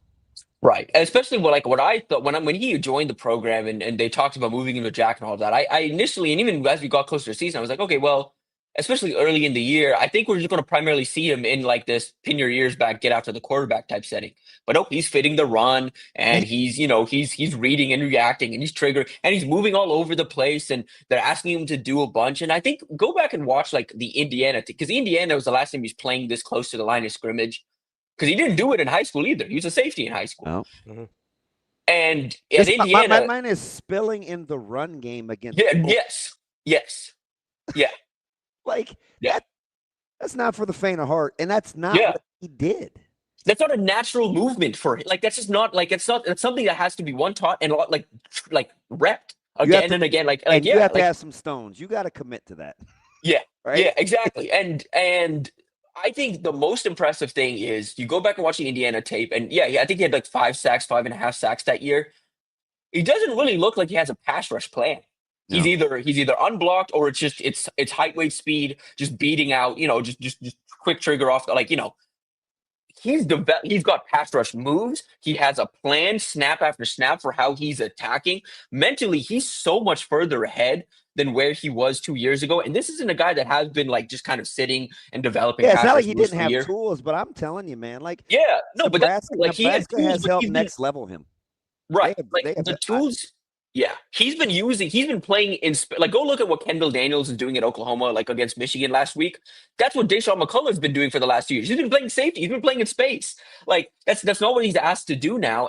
But it's come along so fast that I thought, and again, I was validated in again texting back and forth with Rose Ivy and just being like, hey, I feel like the green lights come on. I feel like it's there now, and he said the same thing. I think Michigan's going to be hey, breakout opportunity, because Rose Ivy sees it too. There's a weakness at Michigan at left tackle. Their edge. Well, we'll get to Michigan next week. I don't. People laughed at me, but I've got one eye on Central Michigan tomorrow at 11. No, yeah, they and it's just, if Andrew Babalola, the freshman left tackle out of Kansas City, if he was playing, they'd probably be better, but he tore his ACL preseason, so now they're starting a guy, Evan Link, who is just not very good. It's fine. He's fine at left tackle. I wonder, again, not Michigan week yet, but since we went there, I don't know how explosive they are outside the numbers either, given how they want to utilize Underwood. That evolution has to happen in a hurry if it's going to be something that they're going to, you know what I mean? That they do this year. Yeah, no. Again, we're 2 weeks into it. So again, it could change tomorrow, but I'm going into this game. I'm okay, I think Nebraska's secondary can play man and be fine against Michigan. I'm not really, I don't think a single weapon of theirs specifically concerns me relative to Nebraska. I will say Marlon Klein worries me. The tight end 17. And Nebraska has been a little listen, good tight ends are hard to match up with. They have matchups. They have Javen Wright. They have Deshaun. They have bodies that can match up. I'm just curious to see how Nebraska does it. But you're right. I think Nebraska's biggest question against that game, as we're going into that game, is going to be, can they stop Justice Haynes and Jordan Marshall?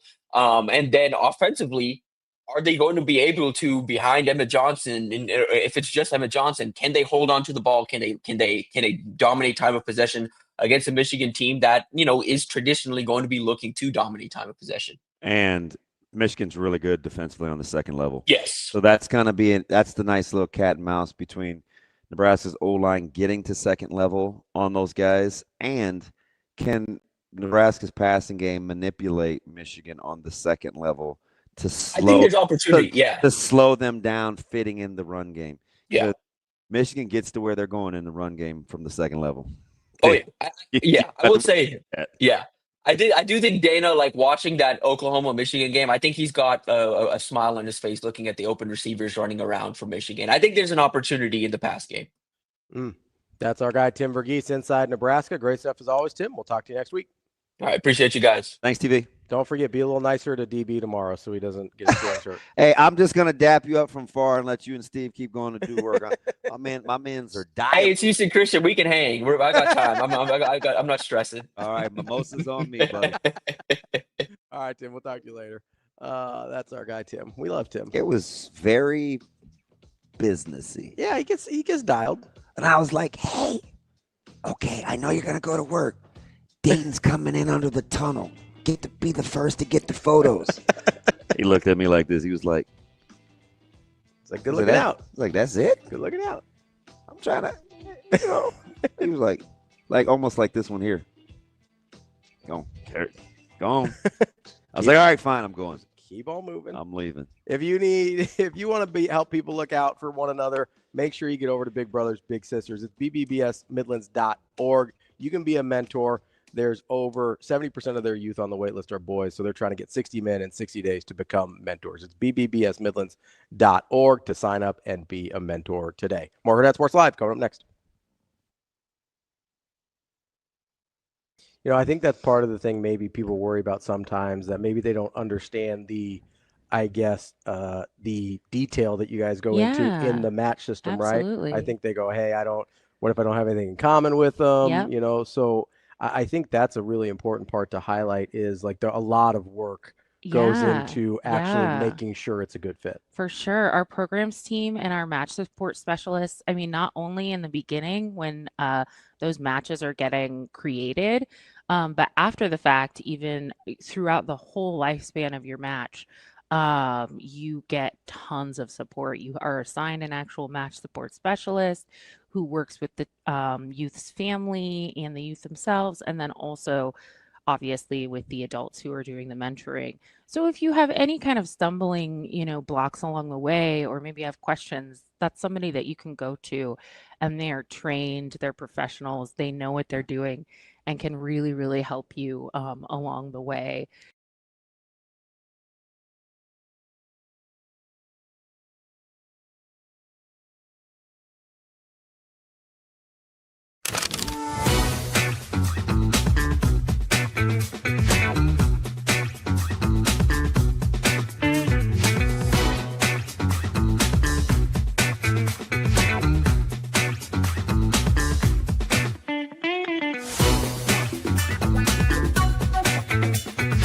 Our question of the day, Huskers wins on this season, over or under 9.5? Go Big Red, over! Have you looked at Matt Rhule, year 3? Come on. Baylor, Temple, over 10 wins? We're going 10-2, easily. I think we're going 9-3. Oh, we're going over 100% Nebraska all the way. I agree. Over 9 for sure. Because Jalen Gramstad is the best. Grandpa, he's got it. We're going to be undefeated going to College Station, Penn State. Better be a wideout. What's happening? Because the Huskers are coming, all right? Last year, they got to a bowl game. This year, it's a whole nother level. And that's getting 10 wins. Playoffs. I don't know about football. I know about beer. I'm a Hawkeye fan in disguise, so I don't comment here. I don't think they're going to hit 9 wins. I think we go 11-1 this year and go to the playoffs this year. Okay, we don't play Indiana. So, I mean, hey, 12-1, hey, that's my prediction. Over 9.5 wins. Hammer the money line. Skurs are back, baby. Skurs by 90. Let's go Big Red, huh? And remember, for the best sports book in Nebraska, be sure to visit Warhorse Casino in Lincoln and in Omaha.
So like pretty much the first half of the year was kind of just fastball, curveball, and then I threw this thing called a cutter slider, and it was like 83 miles per hour, and it was kind of just second half of the year is just throw that slider harder. And honestly, it was pretty similar to the first half of the year, but just throwing it in different spots, like leading that bat with it instead of trying to strike people out with it and letting it get hit. But yeah, it was more of like a strike pitch and get me over cutter, fastball, whatever you want to call it. But yeah, that was kind of just like the main change from the first to second half.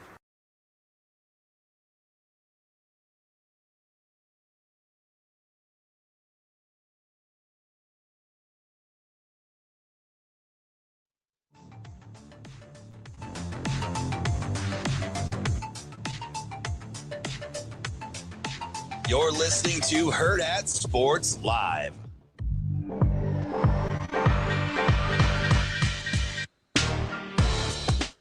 We're back here on Hurrdat Sports Live, presented by Centris Federal Credit Union. That's DB. I'm Ravi, Lulla here at Hurrdat Sports Bar and Grill. Don't forget, if you're out on the hunt for a home, you got to find the right partner to get your mortgage, and that's Centris Federal Credit Union. They've got whatever you're searching for. First home, next home, dream home, whatever it is, they can get you if you're VA or FHA approved as a lender. Get connected with a Centris mortgage expert today at centrisfcu.org. Terms and conditions applied, federally insured by NCUA and an equal housing lender. DB, I was a little surprised. I wanted to bring up with Tim. We didn't get to it. That's okay. But when we were talking about sort of the development of some of these young guys or defensive linemen or, front seven-ish type guys, and I know this is where I thought you were going with McCullough, with Nebraska's not going to get the credit for it, is I'm a little stunned by how productive, at least, I know he doesn't have a ton of numbers, but how impactful Williams Winnari's been early. Yeah. Because that's a guy I thought might be a year away still. I agree. It's certainly not week 2. Yes. Right? Like, I didn't expect him to jump off the page this early. No, I agree. And I think, whether it's Winnari. McCullough's a great call, though. I didn't know what to expect from him. He's probably been their best defender. I'm shocked. Like I really am. I mean, we, in the offseason in the spring, we were talking about developing a natural pass rusher, right? Because that was kind of, we just want a natural guy that can kind of get after the passer. And they were talking about McGahee. They were talking about maybe rushing Shavers more, all sorts of stuff. And so the natural train of thought was, well, we'll get McCullough ready. Well, they had other plans for how they want to utilize him. And he has embraced the role. Like, he has been really good. He's been all over the place. He's sudden. He's tough. He's bought in. He's really smart. And I think at first blush, you think, like, the low-hanging fruit would be, 4-star Oklahoma. Like, this is what you expect. No, he's doing something. He's never done this before. Completely different than what he's ever been asked to do. And he's flourishing. And he's just adding to the repertoire for next level. Like I said, you have to get inside the details for, giving credit where credit is due. Because he has some too. Like, he's taken on the teaching. He's embraced the new roles. He's added the good weight. He's bought into the nutrition. And it's changed his game. I mean, he's becoming a pretty complete player. It seems like the only, we say that a lot. We say that a lot. Right? Oh, he's added good weight. He's added good weight. It seems like the only guys that haven't are the guys that have been injured. Yeah. Right? And it can get to you. Yeah, and it can get away from you. Like, I get it. But anytime, like, you really have to change the way that you eat if you can't be active from a cardio standpoint. Yeah. It's hard. You just don't get the heart rate up enough. Yeah. Right. You got to. Anyway, I'm not going to get into the physics of burning calories versus burning fat. Sure. But you need a certain heart rate to get to the fat portion. Yeah. So. And so it's remarkable to me, and we know Corey Campbell's really good at this. We know Kristen Coggin's really good at this, but it's just how consistent it is. And that maybe speaks more to the buy-in, since we already know the people doing it are good at their job. Maybe it speaks more to the buy-in of the players being committed to actually doing what they're told. But it is kind of amazing to me, like, to a man, any guy that hasn't been injured, you look at him, you're like, oh, his body's better. And the ones that really sort of surprise me are the ones that have only been here since January. Yeah. Like those are ones where that's not that much time between. I mean, you're probably talking 6 months of like real work to be able to put in from the time you get here to like when fall camp opens, like 6 actual months. Especially when you have to be all in. Yeah. Right. Like you got a quick buy-in. Yep. And then quick to actually, and that's a very short period of time to put on a lot of good weight. It is. Like that's hard to do. It is, especially while you're still performing. Yes. Because it's not like you're just bulking. Yeah. Right. You still have to do all the workouts and stuff. Like it's hard. Learn to carry it. Yes. Well, I don't know. I'm pretty pumped. I mean, not as pumped as, and I tease this all off season because it's just something that I thought Coach Rhule would do. But as we get the whole red dawn and the red on red uniforms, right? I've been joking about that since. Yeah.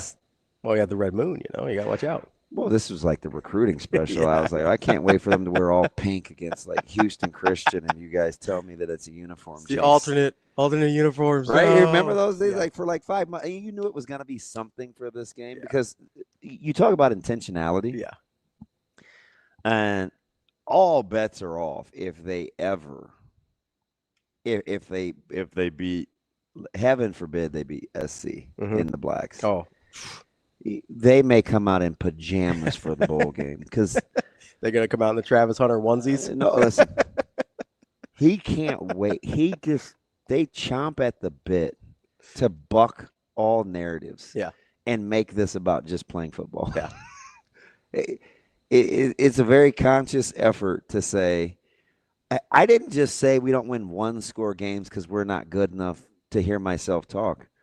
We're not good enough. There's no curse. There's no jinx. You haven't played good enough yet. We're just not good enough. Yeah. You get good enough, you'll be amazed. You'll win more 1-score games. Just like you get good enough, you wear what you want to wear. Well, and he brought up, too, is like, hey, like when do they usually wear the ultimate uniforms? Oh, biggest game of the year. It's like, well, yeah. Better chance you're going to lose that one against the better teams. It's like – now this is what I lobbied for. This is right after Valentine. Well, anyway, what I really wanted for this game was to flip the script and see if you could pay a little extra for Houston Christian so you could wear a Waze. the surrender whites. And wear all whites. Because that's the last thing I want people to shut the hell up about. That's the worst is one. The surrender whites, right? Because it's just low-hanging fruit. Yeah. You haven't been good enough. Yeah. And you know what looks really, really nice? Yeah. An all-white uniform. It's like, God, we're just checking them off as we go. We got the bowl game out of the way. You know what's funny? We're starting to win more games at home. I just one of the last thing for people that just like to poke fun and drive me up the wall is to win in all whites. But I'll take the all reds. One of my Nebraska lost to Oklahoma in those two. One of my favorite alternates was like the camo all whites. Yeah, that's where this shirt where this jacket comes from. I want those to come back. Selfishly, they look cool. I want them. A couple months ago, I joked with him about all pinks. Yeah. And he's like, something like that. But I'm serious. Like, just make it as out there as you can and then win. And then I'll be able to tell if the uniform thing is a jinx. Can I say, I do think it's fascinating that they are, and maybe it's not totally altruistic. Maybe it's part like annoyance and they're just like, hey, we got to shut some people up about certain things. But it does almost feel like they're intentionally going through the checklist of all the emotional baggage. Yeah. Right. They're like, hey, and again, I don't know if it's to shut people up or I don't know if it's to like actually be healing, but it can be both. Right. Because it does seem like they're like, hey, 1-score games, got that checked off the list. Bowl game, check that off the list. Win a bowl game, check that off the list. You change sidelines. Check that off the list. Alternate uniforms, working on that. It seems like they're because it has been when you're not good at football for a long time. You've embraced the corn, the ag state. Yes. You've made it cool. You're like, oh, it's too hard to recruit here. It's like, no, it's not. We got this. It's fine. And they're like, oh, well, the 5-star quarterback only came here because his dad came here. It's like, okay, how about the 5-star DN that we just took from Missouri? How's that sound? Is that okay? What about the 4-star linebacker that was committed to the SEC? Yeah. What about all these other they're just going down the list, and I appreciate whether it's to be petty or whether it's to be healing. I think it has the same effect regardless of their intention. I do appreciate the fact they're like, hey, we understand that all this exists and we're getting rid of it. We got to clean out the house. It's just I don't know, man. It's fun now. Now talk to me in a couple weeks. I'll tell you how fun it is. Yeah, we'll see how it goes. Still got to keep winning. It's not like Michigan's going to change my mind. No. You still got to keep winning. That's part of the process. You have to check that off. Mm-hmm. In order to get to where you need to be. Yeah, Todd says 300-yard passing game. Check that off the list. Getting vertical in the passing game. Punt returns. Check that off the list. Getting the explosive plays. Check that off the list. How many explosive plays did they have last week? I am kind of, I'm not bummed just because I obviously knew it was coming, but I was hoping for something other than the All Reds. Yeah. Yeah. I mean, I said, listen, just a birthday wish, man. It's for my birthday. Can you commit to something different? Your birthday was like 6 for one months of ago. these. No, I know. I'm just keeping it a buck. I'm like, can we commit to something in a winnable game that would just blow our minds? No. That's kind of what he said. Like But something not like that. Like something wild. Yeah. Like I those, threw out the overall uniforms that people put out there. I legit said all pinks. Let's get the corn uniforms that people keep designing on AI. The bright yellow helmets with the corn cobs on them. Wasn't too much to ask for Go a Big Red. birthday. I don't know. Pink uniforms is a stretch. I was being facetious. You just get the surrender whites and accidentally wash them with the all reds. So or what? that was a legit, I legit lobbied. Can we just flip the script and see if we can wear whites at home? Yeah. Like, hey, here's a couple extra bucks. He didn't enjoy the winnable game talk back then, but well, of course not. He's also not overlooking Houston Christian. He is a man of his word. Like he did say, he's fun. Yeah. We'll get to all reds. I appreciate it. I was like, damn it, we still gotta get past the black and SC. Yeah. It's all right. Damn it. But now it can't be about all alternative uniforms. They can't. Or it's checking them off. You got to check off the list. Be like, hey, It's a fun challenge. what other baggage do we have, guys? Let's just go to therapy 1 week at a time. We need a top 25 win. Oh yeah, got to get a ranked win. Yeah, that's a big one. Yeah, ranked win will be a good one. Right before our very eyes, we're hammering out the backup quarterback talk because he's always the most popular person in the state. I can't believe your best player is putting up putting up really good numbers, and it's like, man, that backup quarterback looks sweet. I'm like, you have a 5-star that could be the poster child of your program and be one of the first offensive players drafted in years in the top 2 rounds. And we're on to my man, TJ Cool as a fan, Latif. Only in Nebraska. My guy puts one stanky laying on an Akron defender, and it's all over. I ain't gonna lie, though. That was pretty nasty. I almost jumped out the booth. I looked at Cruz. I said, oh, God, he gave him a dead dead leg. Just because I don't remember, do we have a last drive win for a game? Oh, we got to get past that. Oh, game-winning drive. Yeah, that's on the list. Got to get the game-winning drive on the list. We're going to have to rank the level of importance for us to deal with our trauma. Yeah. Right? Because you know what we don't want? What's that? We don't want to be the people who believe the story that to perpetuate that suits their dysfunction. I agree. So we got to make a checklist. Yeah. We need a game-winning drive. No, wait. So where in the pantheon? All right. I'm going to make the list. I'm going to write these down. So we need 2 100-yard backs to prove we have running back. 100-yard backs. Got it. Yeah. I think that's pretty low on the list, but I think off the top 25 win. Yep. So I need Michigan to take care of Central Michigan this week, so we get that checked off next week. Game-winning drive. Yeah. How late does it have to be? Because it's going to be like, if we do one with like 2 minutes, I have to be like, oh, that wasn't a game-winning drive. I think. Do we need to be under 2 minutes? I kind of want to count Cincinnati because they held off a potential game-winning drive. That's a different thing, though. Jeez. It is. Well, because we saw it last year. It is. A bunch, right? Where Nebraska would have a lead. They need one more stop. Oh, don't you remember all the talking heads with, would you like to be defending the 1-score lead or would you like the ball in your hands? Choose one. And it's like. I always want to be leading. Always. Well, they failed miserably at both. They couldn't beat Michigan with Martin. I don't know. Like, does it matter? Just win. I want to have the lead always. I don't think that's a hard question. I want to have over the emotional I want to have a last possession win. So you want like a walk-off field goal? It could be a touchdown, whatever. Lord knows we've been walked off enough. Yeah, that's what I'm true. saying. He said, yeah. That's what I'm saying.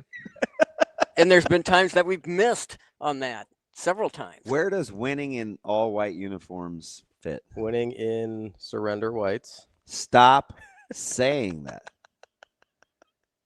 God. There, I put all white so it wouldn't upset you. How did you text it in the group text? That HHWHITE. I tried to like low key pronounce that. I don't think that's how I would say it though. It's like white.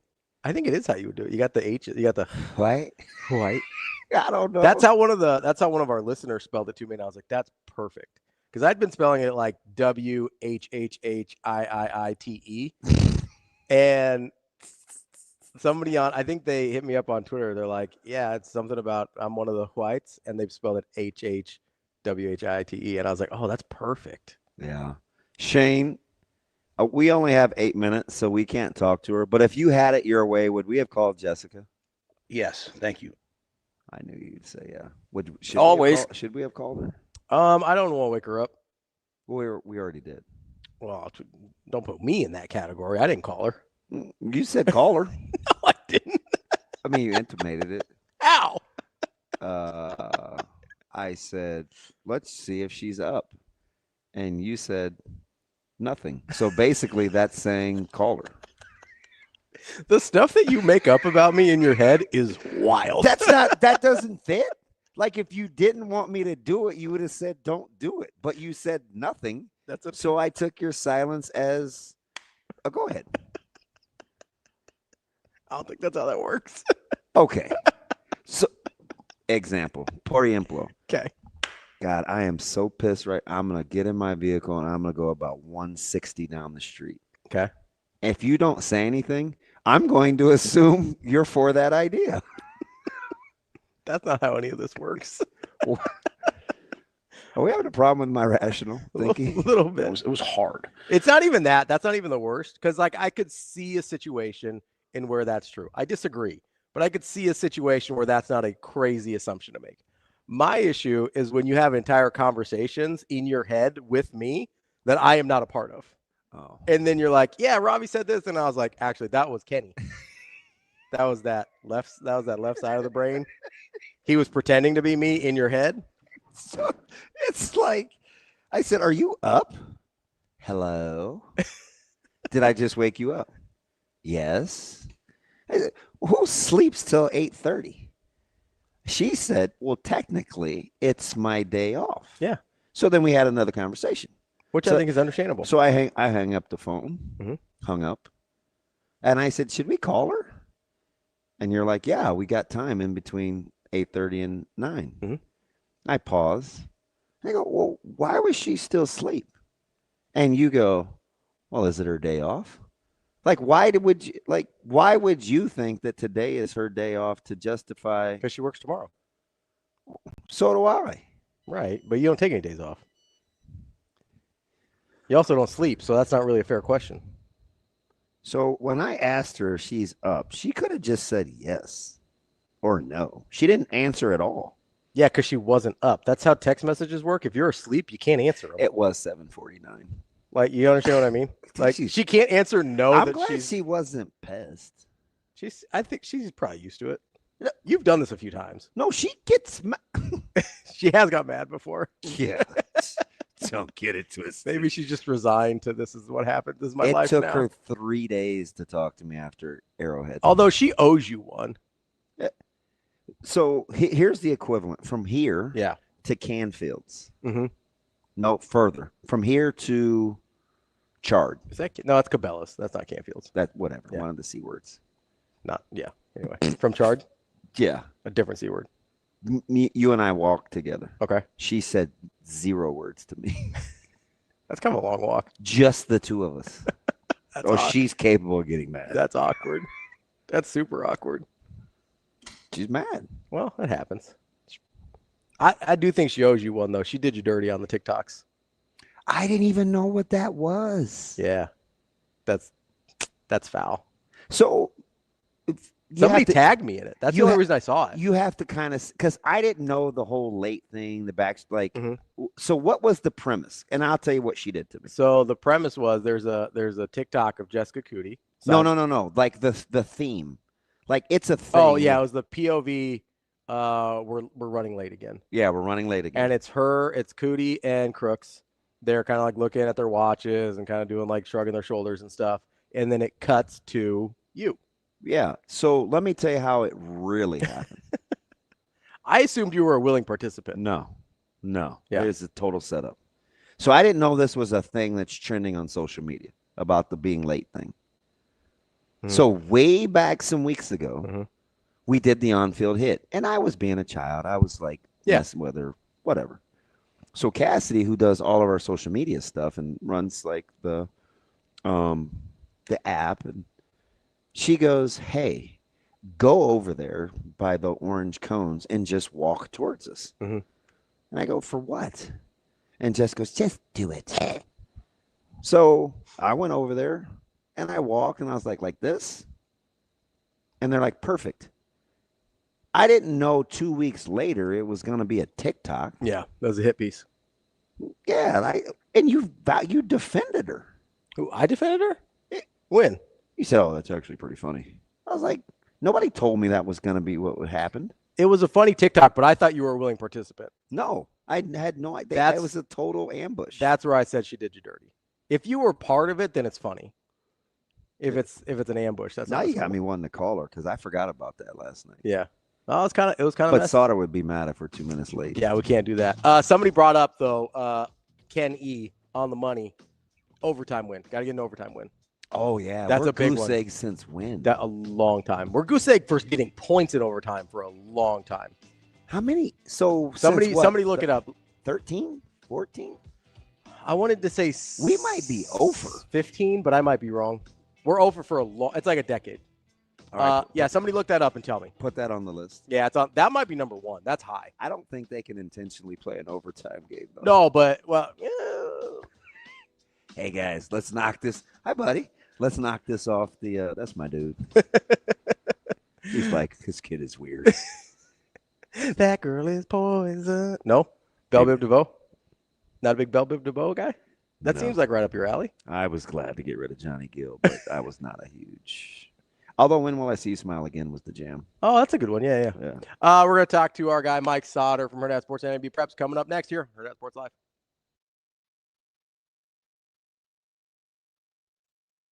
You know, I think that's part of the thing maybe people worry about sometimes, that maybe they don't understand the detail that you guys go into in the match system, absolutely. right? I think they go, hey, what if I don't have anything in common with them? Yep. You know, so I think that's a really important part to highlight is like a lot of work goes into actually making sure it's a good fit. For sure. Our programs team and our match support specialists, I mean, not only in the beginning when those matches are getting created, but after the fact, even throughout the whole lifespan of your match, you get tons of support. You are assigned an actual match support specialist who works with the youth's family and the youth themselves, and then also obviously with the adults who are doing the mentoring. So if you have any kind of stumbling, blocks along the way, or maybe have questions, that's somebody that you can go to, and they're trained, they're professionals, they know what they're doing, and can really, really help you along the way.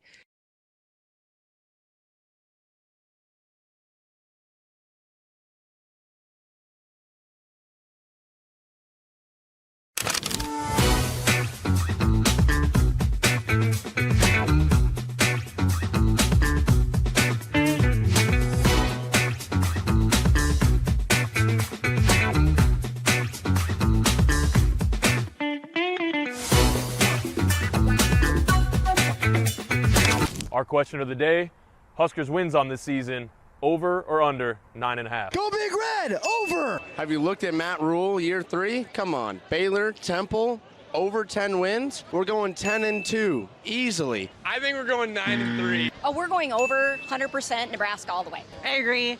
Over 9 for sure.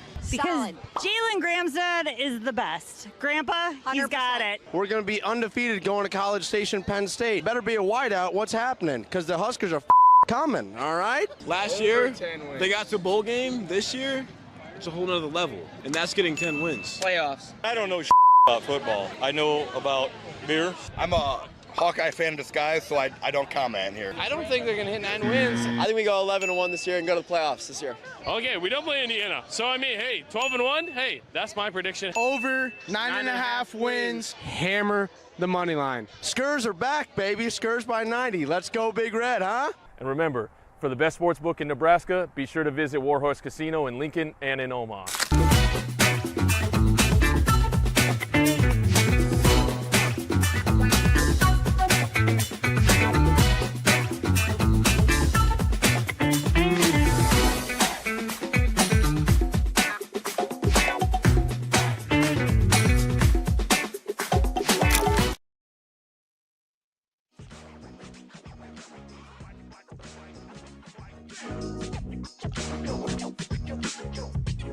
You're listening to Hurrdat Sports Live. Oh, yeah, no doubt, no doubt. Mike Sautter. Yeah. Mike Sautter. Oh, man, you're going to put me on the spot. Mike Sautter. Welcome back, Hurrdat Sports Live, presented by Central Federal Credit Union. That's DB. I'm Ravi Lulla here at Hurrdat Sports Bar and Grill. Don't forget 75-cent weekend, 75-cent wings all weekend, Saturday and Sunday here at Hurrdat Sports Bar and Grill. Make sure you come on in. Just like our guy Mike Sautter is about to come on into the stream from Hurrdat Sports and NAB Preps. What's going on, Mike? Oh, not much. Did you know? Oh, jeez. What? What? That 20. I'm so traumatized by our phone call yesterday. I hung up depressed. Now I feel better. 24 years ago, the blueprint came out. What? 24 years ago, the blueprint. Jay-Z, the blueprint came out. Oh, yeah. Well played. Is it 2 years ago today? Yeah. Sold 472,000 copies in like a day. Listen, over time, I have become out on Jay-Z. Hey, I used to champion and ride with this guy. In 2025, ODB is out on Jay-Z. I was just listening to the blueprint while I was like this morning for whatever. Now he does not tons of good music. Don't. Yeah. I'm not saying that. I can't rock with Hove. I'm out. Are you a Drake guy? I do like Drake. He loves Drake. No, let's not. Speaking of making up stuff, love's a little strong. You have an affinity for Drake. I do like Drake. Are you a young boy guy, Jerome? Nah. Our players like I'm responsible for our music on Thursdays, which by the way went so poor it got cut off. Coach Munch, oh yeah. Hey, this dude's dead. I made a mistake. I'll tell on myself. I made a mistake. He goes, "Hey, turn the music off," and I thought it was because he wanted to talk to the team. Nah. So I was like, okay, I'll just turn it back on when he's done. And he said, no, turn it off completely. What'd you do? It wasn't just. No, you said you messed up. What'd you do? I assumed he meant just for the 5 gotcha, minutes he was talking. No, he meant for the hour remainder of practice. Like, yeah, I don't know when's the next time we'll be able to turn music on again. Because we need permission, and he finally granted it, and then he was like revoked. Yeah, it's like you guys are practicing like dog manure. It's turn it off. It's definitely the music's fault. Hey, ask him. And say it just like that. Let me know how that goes over for you. That's fine. I do think it's funny sometimes when coaches, like a variable that like does not have a direct impact, they're like, it's the music. No, it's not. Get your guys to practice harder. I don't know what to tell you. I'm telling you, just tell him that. Well, hit him up. I don't think he knows who I am, so. Oh, he does. Hey, who's the weird guy on our sidelines fraternizing? Hey, what's Bud gonna walk out to? I mean, last time it was Eminem. You think M's gonna join him again? It's gonna have something to do with being overlooked and underrated. An underdog. Yep. Mm-hmm. It's gonna have something to do with being an underdog. I don't know though. That's a good pull. I don't know. I mean, I'm curious. I'm excited for that. Me too. Me too. It's something that Coach Samanji wants to watch it with his staff. Man. I don't know. I'm tempted to lock myself up. The last time they watched a fight with me as a group was Errol Spence, and these dudes hated me. So it's like I'm just different when it comes to him. You know what I mean? It's not like I'm not watching that for an enjoyment. Well, Eminem does have new music coming out, and/or has over the last couple weeks. So he did. He dropped a new song. It was, a little political. I'll say that. And that's not really my style. It was just okay, even though I love Eminem. Yeah, he's great. I'm a little disappointed you're still a Drake guy. Why? Me too. Well, he got kind of buried. Was that a year ago? Oh, yeah. I didn't like the whole going to lawsuit and the cease and desist and the defamation thing. That was kind of a baby move. A little soft. It's a little soft. But soft. I do like Drake though. I might have his bobblehead up here on Monday. Will you still talk to me? Pretty Canadian of him. Well, I'm surprised you don't have your Aaron Rodgers stuff up today. That was last week. I did that pre-game, knowing full well it could backfire. You're not rooting for Aaron Rodgers as a former Jet? No. Oh, okay. My bad. Are there any former Jets that you rooted for after they left? Do you like how I had 0 responses in that text thread? You weren't getting a peep out of me. Yeah, I know. The Jets do this to me all the time. Wasn't the other guy in the text thread? Isn't he a Niners fan? Yeah. And he just was gassing the fire. Yeah, he just wanted to have a little fight. He wanted us to fight a little bit. And which is fine. I was all for it because we were playing well at the beginning. Yeah, you were. I saw. Well, you know what your first reply was in that thread? Shoving it up their keister. Yep. Except you did not say keister. I was like, "Ooh, I'm gonna have to put the phone down." Yeah, because we did, and that's what we're gonna have to do. And now we play the Bills. The Jets may be pretty good offensively, though. Pretty good, run the ball a lot. Good. Effective. Who cares how you skin the cat? No, hey, Breece Hall's, he looked really good. That's my guy. So yeah, it's like Tomlin said at halftime. He's like, listen, you're always going to get some new schemes and schematics in week 1. We just need to tackle. I said, you're damn right. You will. Yeah, and we need to not do what 99.9% of people are able to do, is return a kickoff in the NFL without fumbling the ball. Who does that? No, but that never happens in the NFL. Ever happens in the NFL. We saw a lot of rarities. We saw Derrick Henry fumble in crunch time.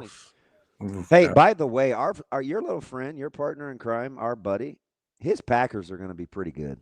They're pretty good. They're that's a good football team. They're pretty good. I played the wrong. I was so mad last night. I even texted him about it. So I do daily fantasy, like DraftKings, a lot. And I played 2 plays last night, and I had Tucker Kraft in both of them. And then I went back and changed it and took him out of both lineups. And I was so mad. Why? What was the? Well, I was like, okay, he probably going to have a nice game, but is he going to get a touchdown or not or whatever? And then he has the best Packer tight end game in forever. So I went with Debo instead. Oh, he got a nice garbage time touchdown for you. Yeah, I know, but it wasn't 100. All right, why'd you call it garbage? They all matter. They weren't gonna win. It's a garbage time, not garbage touchdown. It's the difference. Did you not lay the 3.5? Nothing garbage about it. I mean, it went from 17 to 9. So what's the difference there? You and your pragmatism. We're not close to the number on either of those. The Packers defense, though, is very legit. Yeah, they're legit. It is, yeah. Hey, so Ken E has got something interesting that I also wish. He said Bud should come out to the Husker prayer. Dear Lord, about us, we ask for chances. That would be so sweet. But you saw there's going to be some Nebraska connection because Coach Rhule's IG has been flooded, Team Crawford. Mm-hmm. He spoke at the send-off. He had Crawford highlights behind him talking to Patrick McAfee. Mm-hmm. Like, there has to be some connect tomorrow, right? Do you think Coach Rhule can make it? He can make it to Vegas in time. He can, for sure. Not to put his business out in the streets, but it is his wife's birthday too. So it's got some dilemmas. That might be a deal breaker. Yeah, I mean he easily could gas the plane up. I was gonna say he does have Michigan on the horizon too. So yeah, I mean it's Julie's birthday. Yeah. Not to time-wise, he could probably make it out there. I don't know if practically that's a Cindy Lauper. Time-wise? What? He could make it. He could definitely get on that private jet and make it out there easily in time. Yeah. Like it could be like a Sioux or something. If it was something Nebraska, I may lose my mind. Hey, you could come over to our mutual friend's house, Damon. Generally give me the address if it's who I think it is. He has the same haircut as me. 180th and center-ish. Yeah. Mm-hmm. No. No. Although I haven't been at his residence in 2.5 years. That's probably good. There's too many kids. It's like I worked at the Open Door Mission. I was going to say there's going to be too many people there. And it's like a free-for-all. It is. Well, not as much anymore. It is utter chaos. It's not as much anymore. I think half the city has his garage code. Probably. Like, have you seen the carpets down there now? Yeah. Not. You don't have to redo those. Yeah. I know his wife is happy that it's calmed down a little bit. So. Well, he's got rid of one of the worst ones going forward. Which one? No. Well, he's heading northeast. Yeah, I know. Anyway. Yeah. Okay. Yeah. I didn't. So that just lets you know where I rank on the list. I didn't get an invite. Well, I'm cordially inviting you to someone else's house. I think it's okay. I'm gonna have to send him a message as we speak. I'll tell him I don't appreciate that. I'm gonna text him too. Yeah. You guys have had beers more recently than me and I have. Yeah, I ain't getting invited either. Come on, man. Yeah, he's out. Kicked him out. Hey, what do we got tonight? Your game of the week. Are you going to Central North? Cedar? I think he's going to Hardington. Oh. Yeah, no, Cedar Catholic and Bergen is my game of the week. C2 top 10 matchup. Here we go. I had a coach tell me that Cedar is going to be really good and very much so in the conversation for a state championship in the off season. And it looks that way as of now, but Bergen throws it around a lot. And so I'm kind of excited to go to that one. So hopefully I have 2 good game of the weeks in a row because last week Sandy Creek Shelby Rising City was a good game too. Yeah. So what do we know about Sandy Creek en route to a potential title run again? Oh, I think they'll be fine. Shelby got an interception late, or I guess in the middle of the third quarter that was in the end zone. It was a kind of a YOLO ball. It was a 50-50 and came down with it and kind of the momentum flipped. So Shelby's got a really good defense and I think those 2 teams will, depending on how the playoff bracket, it looks like Shelby and Sandy Creek will definitely probably meet again. Definitely, probably. I love that. Yeah, probably for sure. Maybe meet again. So in like a semi or a final or something like that. They're both very, very good. So I don't have any doubt that those 2 are going to be squarely in the conversation. It's just a matter of like, what does Dundee County Stratton have or DCS? I mean, they're very good. They typically are. their schedule is really kind of light. So like, it's one of those like they don't play the eastern side very much and the teams this way. So Cornborn Mike says, "Go Shelby, represent." They do have a fantastic gas station. It is where I stop on and my. their facility for an 8-man facility is fantastic. Like I'm telling you, go get gas. They have a mini grocery store on the other side, and they have really good gizzards in there. I'm just saying. They have a really good food truck restaurant thing too, right there on the highway. Wow, here for Shelby Rising City and their food. There you go. Dirk Chatelain, home of Dirk Chatelain. I'm telling you, that place has really good gizzards.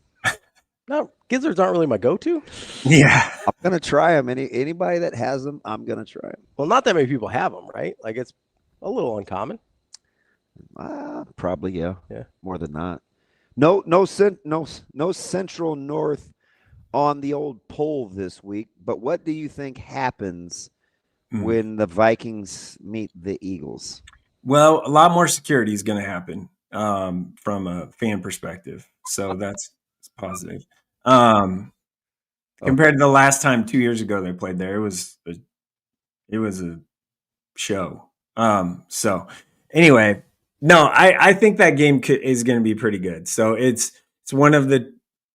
It is in recent memory. This is the most talent and most highly rated that both teams have been in a while, if you will. So it's a matter of both teams have really good punt returners and electric guys that can make plays. So it's kind of one of those things. If Cannon can't go at quarterback for North, does he kind of needs to not try and play over his skis, right? Like just kind of be consistent, because I think both teams can have a chance to run the ball pretty well. There could be some big splash plays as well. So you want me to put you on the spot? Sure. Who's the best secondary player in this game? Oh God, here we go. I'm a big Darian Jones fan. All right, so. who's the best receiver in this game? Probably Darian Jones. Okay.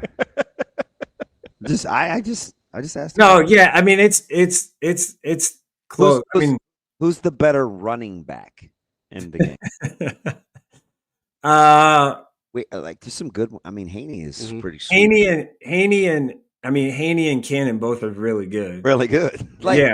I just say that not to necessarily get an answer, but just because some fellas. Really and good. If you're trying to pick the best player, I don't know. I think for my money, I'm going with Darian Jones. Yeah, I mean, I think the versatility, right? And it's not. I'm not knocking anyone. No, and that's not what it's about. And hopefully, we hear that. I'm just saying, like, it's just a really good. There's just a lot of good high end. Well, and it's important. I mean, because Keith kind of had his coming out party. He's gotten all the attention he's wanted at Central. He's offense, defense, special teams guy. We know about TP. Darian is who he is. I don't know. It's going to come down to my guy. So you know what it might come down. That would be BJ Newsom. You know what? And I was just going to say that it might come down to BJ and his legs, like if he can break a couple tackles and stuff. But I will tell you, the guy. I'd like for you to know that we were his coming out party. So shout out Westside. He killed us with his legs the second time around. And the guy standing across from him is also pretty good, and Max Clark. Yeah, he is a joy to talk to. He's great. He's a great kid, like super mature, and for as tough and as physical as he plays, he is a good-natured, funny son of a gun. He's super competitive now. Hey, you know who's probably mad about hearing about all of the Caprice Keith kind of Torian Pittman dual safety thing? What do you think Dortch is thinking right now for North? Well, he's not playing. So I know. That's probably not, because he would be in that conversation too, right? Believe me, that's why I asked the question. Yeah, that one's a little tougher. I look at this game and I'm like, if the emotions can be controlled on the field, like they're just someone don't have a big personal foul penalty for something dumb, right, in a key moment, because that could happen. Just keep those emotions in check. I think it has a chance to be a really good competitive game. That'll be, I mean, the line play is pretty kind of even-ish, I think. So it'll be someone just making the extra play or hitting the extra gear. And that could be like Haney hasn't had a kind of pop yet in the first 2 weeks. I'm waiting because I really like his running style. He's huge, man. Like I really like. He is I just like him. Like I like his style. Nice kid. Like works hard. I think so. All of that. It's gonna be a very, very interesting game. I kind of wish I was there, but it is our Hurrdat Sports Big Game Chain game tonight, so that's why I didn't put it up as an option. Ravi was in attendance. He was giving me all the cliff notes last week of Elk South and Bellevue West. Mm-hmm. How surprised were you that Sutko got to almost 40 carries in that one? Not overly surprised, but I'm also surprised that, like, man, you got one guy to stop, just one guy, literally one guy, and they couldn't do it. So Sutko's a stud. I said it last year after going to their practice. Remember, I was like, dude, they're going to use him like a Deebo Samuel role when he was with the Niners and all that. And then he had the injury.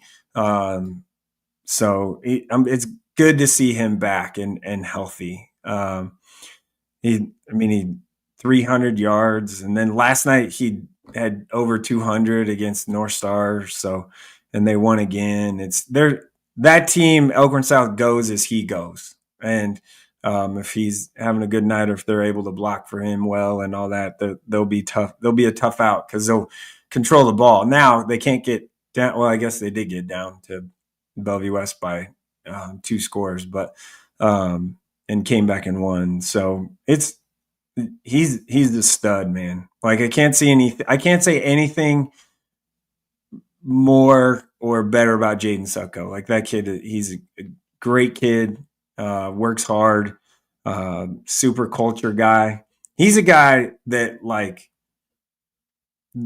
for a recruiting perspective, if like Nebraska used to take a guy like that because he's just going to help you win games and be a culture guy.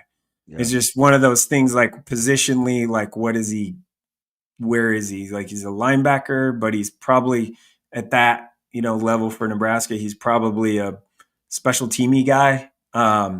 And they just kind of aren't taking guys like that anymore. So hey, let me ask you something, because they're a victim. It's kind of sad, but I get it because they are so good. But normally in a year like this, we would talk a lot more about the individual talent at Millard South. Right? Mm-hmm. It's pretty incredible. But they've almost become this story where it's like, yeah, okay, talk to me in November, which almost it isn't really fair to the players because they're really, really good and they've earned the right. It's almost like we've just gotten kind of bored with their excellence in execution, right? Like, right. Yeah, it's one of those things where normally you would just be talking about those guys nonstop. Yeah, it's absolutely one of those things where like their schedule is what it is. Everyone looks towards the end of the season and their schedule at the end of the regular season. You're like, okay, yeah, like Lincoln High and North Platte, and then Bryan, like, like who we playing type of thing. But also at the same time, it's not their fault. Like, and they're really, really good. They're really good. And I will say this, it's their high level talent is on the offensive side, except for Amarion Jackson playing, both ways. Well, Urban's pretty sweet. But what I'm saying from a college standpoint, those are all the recruitable, the guys that have all the offers and the committed guys and stuff. Their defense is outstanding. Like, he stays on the gas too. Like they play downhill. Yeah, and like you brought him Tegan Urban back and healthy, missed some time. He was having a great year last year, and then missed a couple games and came back for the state final. But like, I have a little bit of a crush on him, but he's really good. It's the family in general. He's a really good player, and their defense is just lights out. I mean, it's moving the ball against those guys is going to be hard, and even their backup guys. I mean, okay, they've given up 7 points in 2 weeks, and it might be one of those things where it's a historical defensive thing if they can run through this schedule like they should, or the expectation is. Going to Kearney today, like that one's a little like, the travel piece, but shoot, they went to Las Vegas and won. So I don't know if that's it. And if you're in the Kearney area, like go watch them. Like just go watch them. Let me ask you something. Who do you think you know more about? And maybe the tonight will solve it. I'm going to give you 3 teams. Papio South in the loss last week, which I think they should be pretty good. I have to go back. I have to get one of those games out of the pool. But Papio South, Lincoln Southeast, Creighton Prep. Yeah, I knew when you started this question, I knew you were going to ask me about 2 of those teams for sure. Papio South, I think we know kind of what they are. One, Grant Beckenauer just doing everything for them is phenomenal. Quarterback, safety, punter, name it all. And the one key for them, it's a small little thing, but Sam Dolphins, their snapper, is really good. How much, for them to have gotten over the hump, did they need last week? I think playing quietly, that was a really good win for their opponent. Yeah. That was kind of a litmus test game for me. I think playing North close like that and not getting kind of deflated or whatever is probably a positive for Papio South. And Jones is a really good back. They're going to lean on him a lot. He's pretty. I think, and I also think like they had some, like in our 7-on-7 tournament, they had success there, and like that helped. And their defense is playing a lot better, and I feel like the culture piece is kind of flipped a little bit there too. Because I think it's one of those 3 teams that emerges in the middle of the pack. That's why I ask about these 3 teams. Yeah, and tonight, is a huge kind of let's see where we're at with Prep and Southeast, because they're in that tier of like, can they be, in that upper kind of 3, 4, 5 conversation? Both of them are. Yeah. So you have, and that matchup is just kind of pretty even if you look at player wise. It should be a fast played game, right? Yeah. Both teams like to run the ball. Angelo Walker's been a stud for Prep. Dude, he is. I have a lot of respect. He's and I've said this about a couple of other. I like the way he goes about his business. He's also playing 2 years ago. I thought he was really going to be the dude. Last year he kind of split, and then they moved him out and they threw it to him a little. And I shook his hand after the game at Northwest, and I'm just like, hey man, like you're balanced, you're running. Like I appreciate how he goes to work. I'd like to see some good things happen for him. He's playing 2 ways too a little bit. So he's playing a little bit of outside linebacker for Prep too. But Jack Lammers had a nice year. Gavin Sim, the quarterback at Southeast, professor, that's Aaron's son, who's really, really smart player at quarterback. Yeah. And he kind of matured physically. He's gotten taller, bigger when I went to their practice. Healthy for once too. Right. And the thing with Southeast, their linebackers are very good. Applegate is obvious. Nate Applegate is obviously a good player, but Trey O'Hara and Caden Ward are 2 other big kind of good-looking linebackers from just off the hoof. But one thing, Southeast has had a playmaker in Mason Meta at wide receiver so far this year.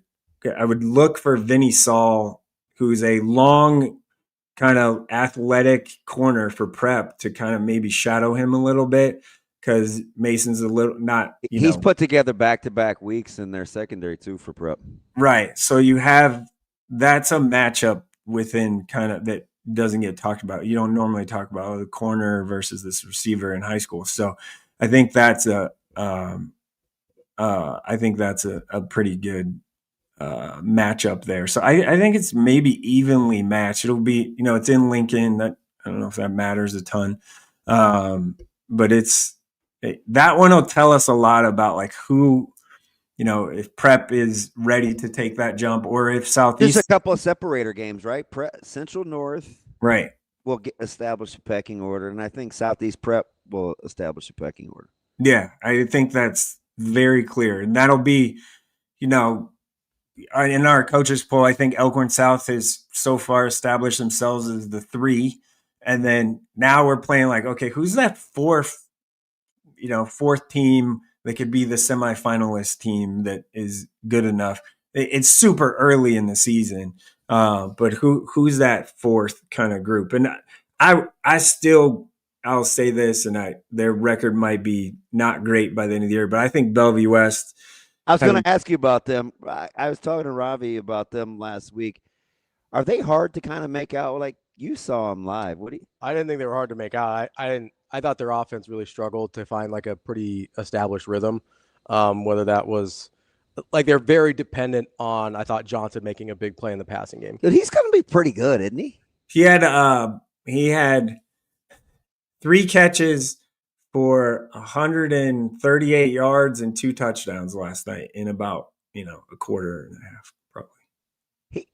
He was pretty good on I thought both sides. He's made some tough catches. So that's the thing is all of his catches are highly contested. Like I don't think Anderson does him favors all the time in where he puts the ball. And so I think that Johnson has to go out and make some plays there. But it felt like Anderson was kind of coming out of stuff really early when he was getting pressured a little bit. And I don't know, like it's really hard to sustain drives in an offense that way on a consistent basis. Yeah, 3 out of his first 4 weeks. Boy, that schedule didn't do Coach Huffman any favors. No, and if they play, if they can stay healthy all year, I think they'll be fine. I think that's a team that kind of like, hey, they're 1-2 right now. But the game against North, I think it's week 6, will be huge for them. From a playoff seeding standpoint kind of thing. So it's just a matter of like, if they get to the playoffs and have the right matchup, they could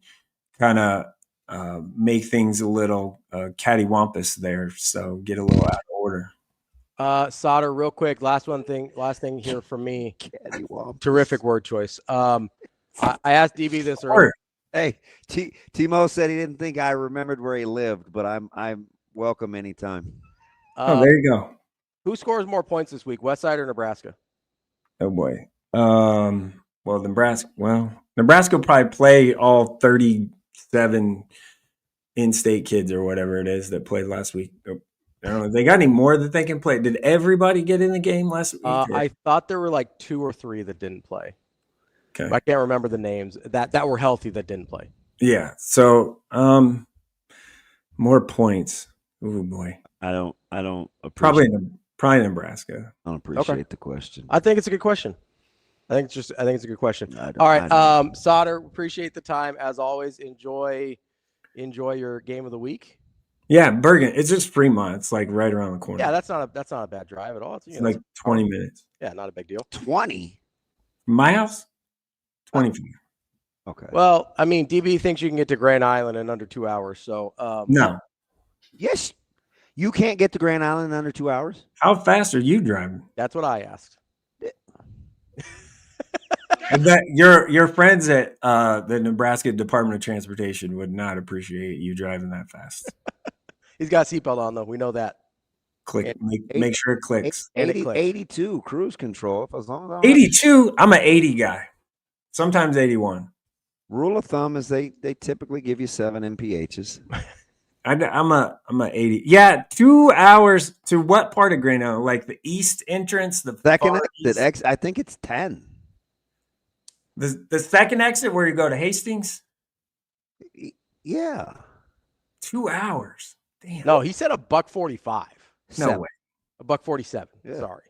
There's no. I would love to see this. There's no way. We're gonna have a DB cannonball run. It ain't Herculean, dude. I made it to Lincoln in 29 minutes. It ain't Herculean. We're gonna shit. 29 minutes. We're gonna end this interview before DB incriminates himself anymore. I'm not even being outrageous. You driving him. I'm not even gonna preface it. Ask VRZAL. Just say, hey, listen. That's probably the wrong guy to ask. He's in a 1912 Bronco. It ain't like it's nice though. It's red and black. Knight Rider. It's got the black wheels on it. It's nice. He's driving Kit to Grand Island. Well, you're driving a Corvette or something. Gonna get there. What'd you say? You can get to Aurora in an hour and 45. Yeah, I went to that Love gas station to get my dog. It's about right. Yeah, Aurora in an I hour. used to go that way to Central City, but I go a different way now. I go just 92. Yep. Yeah, that's the way I went when I went to practice. That's why I bumped into the gas station in Shelby Rising City, baby. Hey, there's in Osceola though. There's that Casey's there is nice, and the Legion's nice. I get plenty of Casey's here. That's fine. I know the Legion in Osceola is like the spot there. All right, Mike, enjoy your trip to Western Nebraska to Fremont this week, and we'll talk to you later. Yeah, bye. Got to take a quick break here, like a minute, Shane. Then we got to get to some picks. It's time for Bet On It, brought to you by Warhorse Sportsbook. More Hurrdat Sports Live coming up next.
You're listening to Hurrdat Sports Live.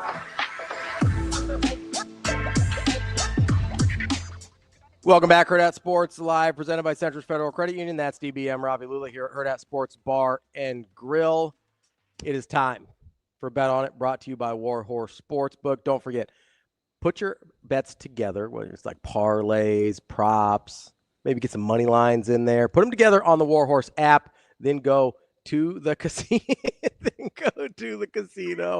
and place your bets in person, either in Lincoln or in Omaha. They just renovated those bad boys. Make sure you go check them out. You're foolish. What do you think the response will be?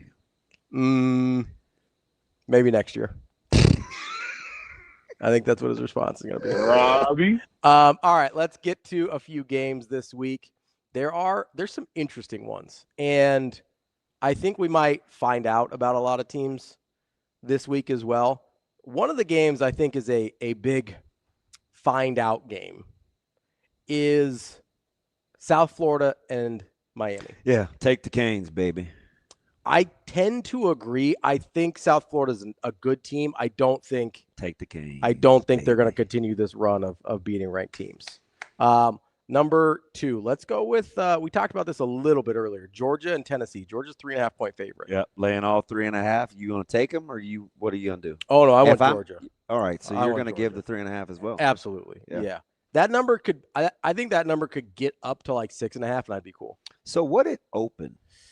I think it opened at almost 6, maybe. I thought it was like 6.5. Did this thing get bet down? I think it did.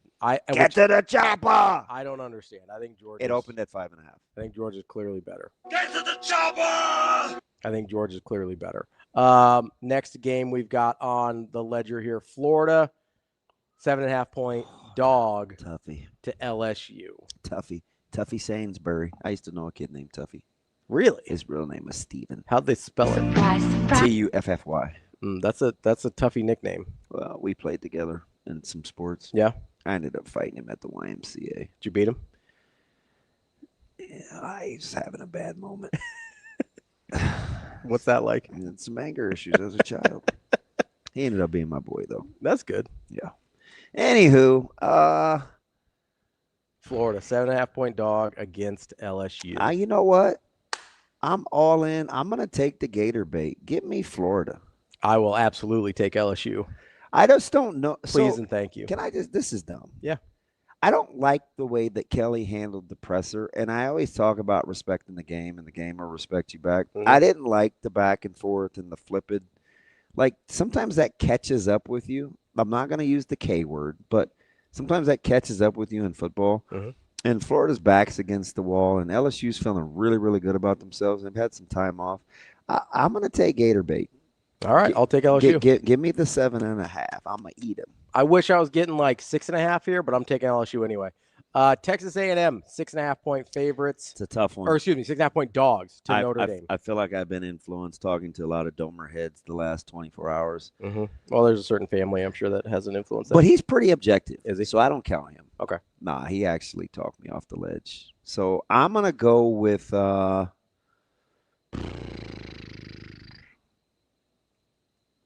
going to take the Domers.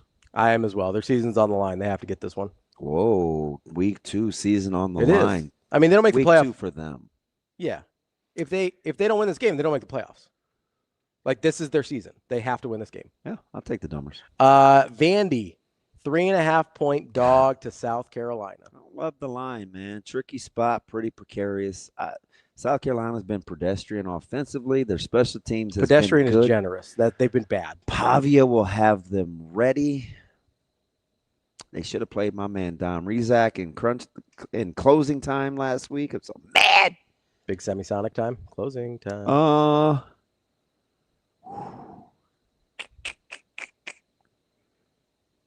I'll take Vandy. I'm also taking Vandy. I'll eat give me the 3.5. I'll take them. Last one for me, and you could tell me if I missed any that you want to talk about. Minnesota, 2.5-point favorite at Cal. So I said this on Monday. For me, this is a sneaky good barometer game for the Big Ten. Yeah. I don't think the line is right. You think Minnesota should be favored by more? I do. I agree. I think they're asking that I take Minnesota. Maybe I'm supposed to factor in travel. Probably. I lot of the Big Ten. like the young pup at Berkeley. Okay. Can they hang in there? A lot of the Big Ten teams struggled going west last year. You know what? Give me the 2.5. I am going to be a very gracious home guest. Give me Cal. I will oblige to what Vegas is asking me to do. I will take Minnesota, and I will take their. I'm a free money guy. Free money. I'm a free money guy. I tend to smell more stank. Me and B. Edwards, free money guys. Yeah. You really want to lock it up, though? Yeah. What's your lock it up? Arkansas State, baby, catching 21 at the house. I hard disagree. Against Iowa State. Hard disagree. It's okay. Iowa State's good. Let's talk about it. Iowa State's just flat out good. No, they are. Believe me. They are. Like this tough spot. That's fine. This is one of those games that if Iowa State's who I think they are, they just the only thing that gives me Operation Pause is because I don't know. I thought the number was soft against South Dakota. I did too. That's why I learned my lesson. They hammered beat their brains. That number was like 14.5. They hammered them. So 15.5 maybe. Like give me Arkansas State. Yeah, I'm betting on Matt Campbell and company. Are you interested at all at Arkansas at Ole Miss or Clemson at Georgia Tech? I don't. I like Clemson. Everybody's on Georgia Tech. I'm gonna fade the Rambling Wreck and take Clemson. Too many NFL guys, and they will get it together. At some point, they're gonna try to run the ball. Taking Clemson? I'm gonna take Clemson. Okay. I'm gonna take Clemson. I don't have a strong feeling on that one. I really don't. What was the other one you asked me? Arkansas, Ole Miss. Ole Miss 6.5-point favorite. Ooh. At Ole Miss. Doesn't seem like enough. Give me the Razorbacks on the road. I'm leaning Arkansas as well. I haven't loved how Ole Miss has looked, especially last week against Kentucky, who I don't think is very good. Let's get to it. That's Warhorse. Bet on it. Brought to you by Warhorse Sportsbook. Go place your bets in Lincoln or Omaha. I'm with you, JB and Lincoln. I like the Owls catching 21 and the hook from the Sooners. Your secret play of the week: Richmond over UNC. Hey, mortgage, lock, stock, and barrel. Take the Spiders; they bite. Let's get to our guy, Matt VRZAL, former Husker, owner of Pisons. Verz, how we doing this morning? What is up, fuckers? Matty, how we doing, babe? I will book your bet and take the Sooners. You like the 21.5? Shit. You're a They're big. gonna win that thing by 35. You're a big Hey, they look fantastic up front, don't they? Because you ain't, and guess who doesn't have that? Temple. God, they beat Michigan's head in. Like that score should have been much worse. And guess what? Guess who ain't gonna let them think they're good? Brett Venables, because he's tired of getting his ass kicked. Hey, I got a question. We're gonna get this out of the way. So we're talking about traveling west and whatever. And I said, man, I get to Grand Island, hour 45, hour 46, maybe hour 47. These people are looking at me like I'm Al Unser, right? Like I'm speeding and sheriffs are going to be all over me. I'm like, you don't have to speed to get to GI in an hour 45, man, hour 40. Fact or fiction, Maddie? Fact or fiction? You're going a little slow. See? Thank you. I mean, if you now there is a caveat to this. Okay. See? It's when you like Lincoln or Omaha to Lincoln, like 30-minute trip, 35-minute trip. The easy rules, 75 is the speed limit. The popo will tell you 8 you're great, 9 you're mine. So you're sitting at 83 miles an hour. Yeah. Cruise control sets. You're half hour to Omaha. GI ain't but 88 miles from Omaha or from Lincoln. So now here's your other thing though. You gotta hope that shit show on the west side of Lincoln ain't bad with dumbasses driving. Oh, the part that's like 65 for a little bit and it sneaks up on you? Semis. It is just a breeding ground for left laners. The people that don't know, get your slow ass in the right lane. And then semis deciding that all of a sudden they need to pass when they're all going 42 miles an hour. You're talking about the part right out where the new high school is, that little stretch, right? Yes. God, I that love thing semi guys. You are my people. My boy Chad Detloff drives them things. Dude, Detloff drives a big rig? Yeah. You keep your ass in the right till that all clears, and we'll make this real easy on you, because you got to get pissed off when somebody comes up a Helen and you're trying to change lanes and they ain't respecting you. So just hang tight, get past all the turnoffs, and then hammer down. But yeah, Katie makes it to GI in like an hour and 25. See, I knew I wasn't. I mean, these people, I drive it I said I could do it backwards. Do you guys play GI tonight? No. We haven't played them in 2 years. Well, no, we played them in the playoffs. We haven't been to their place in 2 years. Man, and if you've ever ridden with Damon, like he is a left, like he does not care which lane. He will left lane you and he will right lane you, and then he will get up on your ass. Like if you get over, and he will be right in your bumper. Oh, I've grown up since those 2 years ago, Matt. No, it was not 2 years. Stop lying. This is when we commuted to do Big Red Wrap Up. Oh yeah. And then that girl that you did that to, she tapped you, and then you got even more mad. Just don't do not lie. I forgot I had GI in the brain, not Lincoln. Yeah. No, you can get that GI. Yeah. No problem. I knew they made it seem like I was like AJ Foyt or somebody. I'm like, no, it's not that far. Who is they? Well, social media, and of course the guy sitting next to me who's trying to tell me I can't get to Kearney in less than 2:45. Like Kearney's like 2:26 without sweating. Yeah, because that's only 45 past GI. You can get that. When we went out to the reunion, I made that in 2. Well, I had a lot of girth in that truck too. Like we were full. Yeah. How'd you keep the engine intact in that thing? Did you take Man, the Red Monster? I don't know. It ain't like you're driving Kit from Knight Rider or something. It's a big rig. Yeah, I don't drive. I drove my parents' Honda for a while. I did not like that. I did not like cars bigger than me. How'd you get in a Honda? My hips did not like it. That little bad boy ran for about 400K, and she paid off. You ain't got to worry about nothing. 400,000 miles. I think that's what they got it to. That's wild. That is. I've seen cars in the 2s, but not. Man, no way. I got to see that. And you love on a Honda, that baby will take care of you for your life. Hey, what's Be your good to it. What's your girl's name? Honda. Yeah. Nice. All right. She ain't never a cop attitude or leave you somewhere either. But yep, we're doing this. Hey, what are we looking for this week with HCU, Matty? If we're really playing against ourselves, man, do you know? Do you know this? Okay, when the schedule came out, I was looking at that. I was like, "Oh shit, we're playing Holy Cross." I'm like, "That's kind of cool."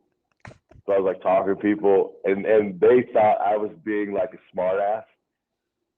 Like, and Friday, one guy told me, "Hey man, because you know we're playing Houston Christian, right?" I was like, "Who the fuck is Houston Christian?" Like, I've never even heard of that school. I'm like, "At least I heard of Holy Cross." He goes, "Yeah." He goes, "I kind of figured out you thought you had we all thought you had a shtick going, that you were doing that, and then you didn't, and you didn't really know who we were playing." I was like, "I had no clue." I was like, "I've never heard of this school." You know, you're looking again. I think so much of this year is a mental challenge. Okay. Yeah. So you've won close, you've won big against a lesser opponent. Now you have a lesser opponent. Okay. So this is your perfect week to dick off in practice and not take stuff serious and do your thing.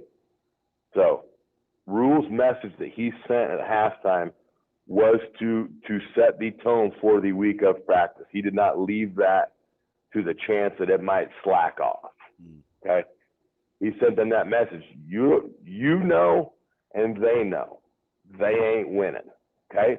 But you should know that if you go in there and trick that thing off, it can be a lot closer than you need it to be. And he's tired of that happening. And so he just keeps putting these little nuggets, valuable nuggets, if you want to get back to the upper echelon of college athletics. That you can go beat somebody so bad that the check isn't even worth it. Okay? You can go inflict pain and damage where, yep, your university, you should be mad at your university, good sir, because they sold you out to us to get your shit kicked for a check. Yeah. And now you should, now you're hurt. And you're hurt legally. You just got beat up. It's part of the game. But he keeps doing these little, he puts these little nuggets out there, right? The other thing with the halftime deal is he's gonna hit some ears that of a dad or a guardian or maybe even a mom. Like, that dude don't take no shit from nobody. He didn't like the fact that he thought his guys, after that play happened, they did not react the way he wanted to. They did not get offended by that. Because you go back and you look at all the times, you just have to find motivation sometimes. Okay? Right. And sometimes you do want, that's even Grant, who's pretty, he's pretty old school, right? Closer to Walt Kowalski than not. But even listening to that halftime speech, it resonated with him because at some point, and he doesn't like a lot of social media hype and just keep it in-house. And I mean, you know how G-Dub is, right? But when he said they don't respect you, something clicked, because at some point we used to think, even when we would get mad as they would cheer as the winners go by, and we were like, man, just get on the bus, go home. I get Nebraska nice, but at some point you want the check to not be worth it, right? Well, you want your coach to say to your AD, I'm not putting my guys in harm's way for an extra $200K. I'm just not. Well, what you're saying is we can't. If we really are trying to build this program, we can't do that again. Because we got a MASH unit over here now. We ain't gonna be able to. I don't even know what conference Houston Christian is in. Are they in a conference? They're FCS. I don't know what conference in the FCS they are. Yeah. Perfect. Whatever our conference is, we can't do that now either. We've crippled part of our season. We can't do this no more. We can't. Check ain't worth it. The juice ain't worth the squeeze, as my friend says. Hey, how about watching some of the young guys up front, man? Were you surprised at the continuity, or you just figure that's how they practice? It was fun. It's I said it last week. This is what long-term sustainability needs. Okay, because we don't have the luxury of depth galore. We have better depth, which is awesome. Now you get these guys in here, so now you're playing, you're doing your thing. We are old up front. We are old, and that is fine. I will love it if Nebraska is perennially old on the line. Ideally, you got 3 seniors and 2 juniors that start, and then the next year you got 2 seniors and 3 juniors. If you can get in that rhythm, then you get an awesome like sophomore or freshman, like when you plug in a Will Shields, just to go back in time in the time machine like we like to do. You get an awesome freshman, like, damn, there's one for 3 years for sure. So now we got 1, 2, and 2, and now we can continue to do this where it isn't a full-blown rebuild every year. So getting these young guys in the game and getting them to play and getting them confident in what they are doing against a different opponent than a teammate, okay? That helps you sustain things longer down the road, and it helps you climb back up another level to get back to where you want to be. Like, we don't, but Pisons right now, we have score sheet up there for the schedule. Staff knows we are not putting numbers by the games. Do not put what we scored and what the opponent scored. You're allowed to put a W and an L. That's it, because that's all that matters right now. Okay? They have to get their mindset where we got to get guys that, because we don't know who could get hurt. So the quicker they get Houston Christian under control, the quicker they get dudes in the game to get those dudes more reps. And that's like the goal, because now it makes sense when there was such a lack of rotation, because it's like, yeah, I practice trust them. Yeah, I trust them in practice to do what they want, but I don't know if I can trust them in the game. Wasn't it fun? They could get out there and to steal a term from Milt. They could shit in their mess kit, and you don't know that. But we didn't have the luxury of being ahead by a whole bunch. Like, when's the last time we've been up by 35 points against anybody? Ever. Like, our senior year? I don't know. Idaho State, I think. 35. Okay, great. That's the last time we've been able to like throw some young kids in the game and just let them go crazy. Yeah, McNeese came. They're pent up. All they've been doing is hitting each other for 2-3 years. Were you surprised to hear Coach Holgerson say out loud, I thought it was great. He goes, you know what? We just weren't going to get any better at practice. We needed a game. And I felt like that was kind of refreshing, because even though it was the opener, like, he's right. Like, you just said it, right? You need to see it against somebody else so you know where you're at. You know what I mean? Yeah. Doesn't diminish practice, though, because you do get better. It's just for the first time, like, there's just the ceiling. But okay, that's fair. But it's a different better. The better is different. You can get better at practice every day, but guess what? You ain't winning or losing at practice. You win and lose games. Like, you got to get guys game reps. Listen, I'll tell you this, and maybe it may be true. Maybe I'm being a little bit of a dipshit, but Akron, even though Akron is not that great this year, but Akron's in a game speed is better than what they've seen in practice, because inevitably you will get to the point where you have memorized your practice opponent. Okay? And nobody, if any athlete disagrees with this, you're a liar. Because if you've played football 1 or 2 reps, you've looked at your boy across the line of scrimmage like, hey, dog, let's calm down here a little bit, okay? Let's just back her down there, sport. We ain't winning no jobs today. Let's slow her down there, okay? I get it. We're trying to be Bruce Moore and be a Friday All-American, but let's calm her down. Bruce Moore. Wow. Hey, Bruce is great, by the way. Yeah. And I did not give Bruce that nickname, Bruce. So if you're listening, wasn't me. Hey, by the way, you know that link you sent me? Do you know when the registration was due? Yeah. July 18th. I told you that. Dude. Never mind. Listen, dog, you are on the inside. Like, I feel you are in, like, these meetings where these things happen. I'm not, though. I'm not. That's not my That's not even my style. Okay. So you don't think, as the voice of the Huskers, that you can't go talk to a lady whose name I forgot now and say, ma'am, I'm Damon Benning. I'm going to need to get it. You got a game anyway. You can't go on Friday. Then you got to call the Nebraska game. Like, you going to parachute out of the box and come down and hang out with us? It's not the point. Like I told you, I'll get you to the tailgate. We'll get 3 or 4 shot losers in. It'll be your best broadcast ever. Absolutely not. No. 2 or 3. No. Down the whole ice One thing or- again? Yeah. I have a picture of you've done it, so I don't know what the problem is. I wasn't working. What about 1 or 2? You said last week you'd do one. It's Ravi. He did. You did. Shane? You did say you'd do one. Shane. Ravi. You did say you'd do one. Blow it up, Shane. I don't know. I got to ask Kyle or Jess. She's the You one. ain't gotta ask Kyle nothing. We'll see. You are. Did you forget this? What? You are Damon fucking Benning. That Like doesn't- you ain't asking nobody nothing. That's so not true. Wow. Hey, is Vershawn Jackson in Las Vegas too? So he's been kind of dinged up. He's kept it super low profile. I'm going to ask him today what he's doing because he sent out a tweet a couple of weeks ago of a run that I had. So I know he's alive, but he's been super low key. But I think he's out there. I think he's in Vegas. Like I saw a picture of him standing in what looked like Vegas. Yeah. I'll text him. When Oh we get man, done. get ready for people watching the fight. Get ready. Hey, are you By the end of the BJ may be in the corner.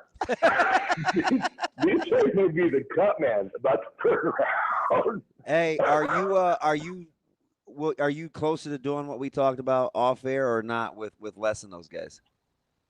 Well, you can call me when you get done. We got to discuss that. All right, I'm on it. All right, Verz. We appreciate it as always. We'll talk to you next week.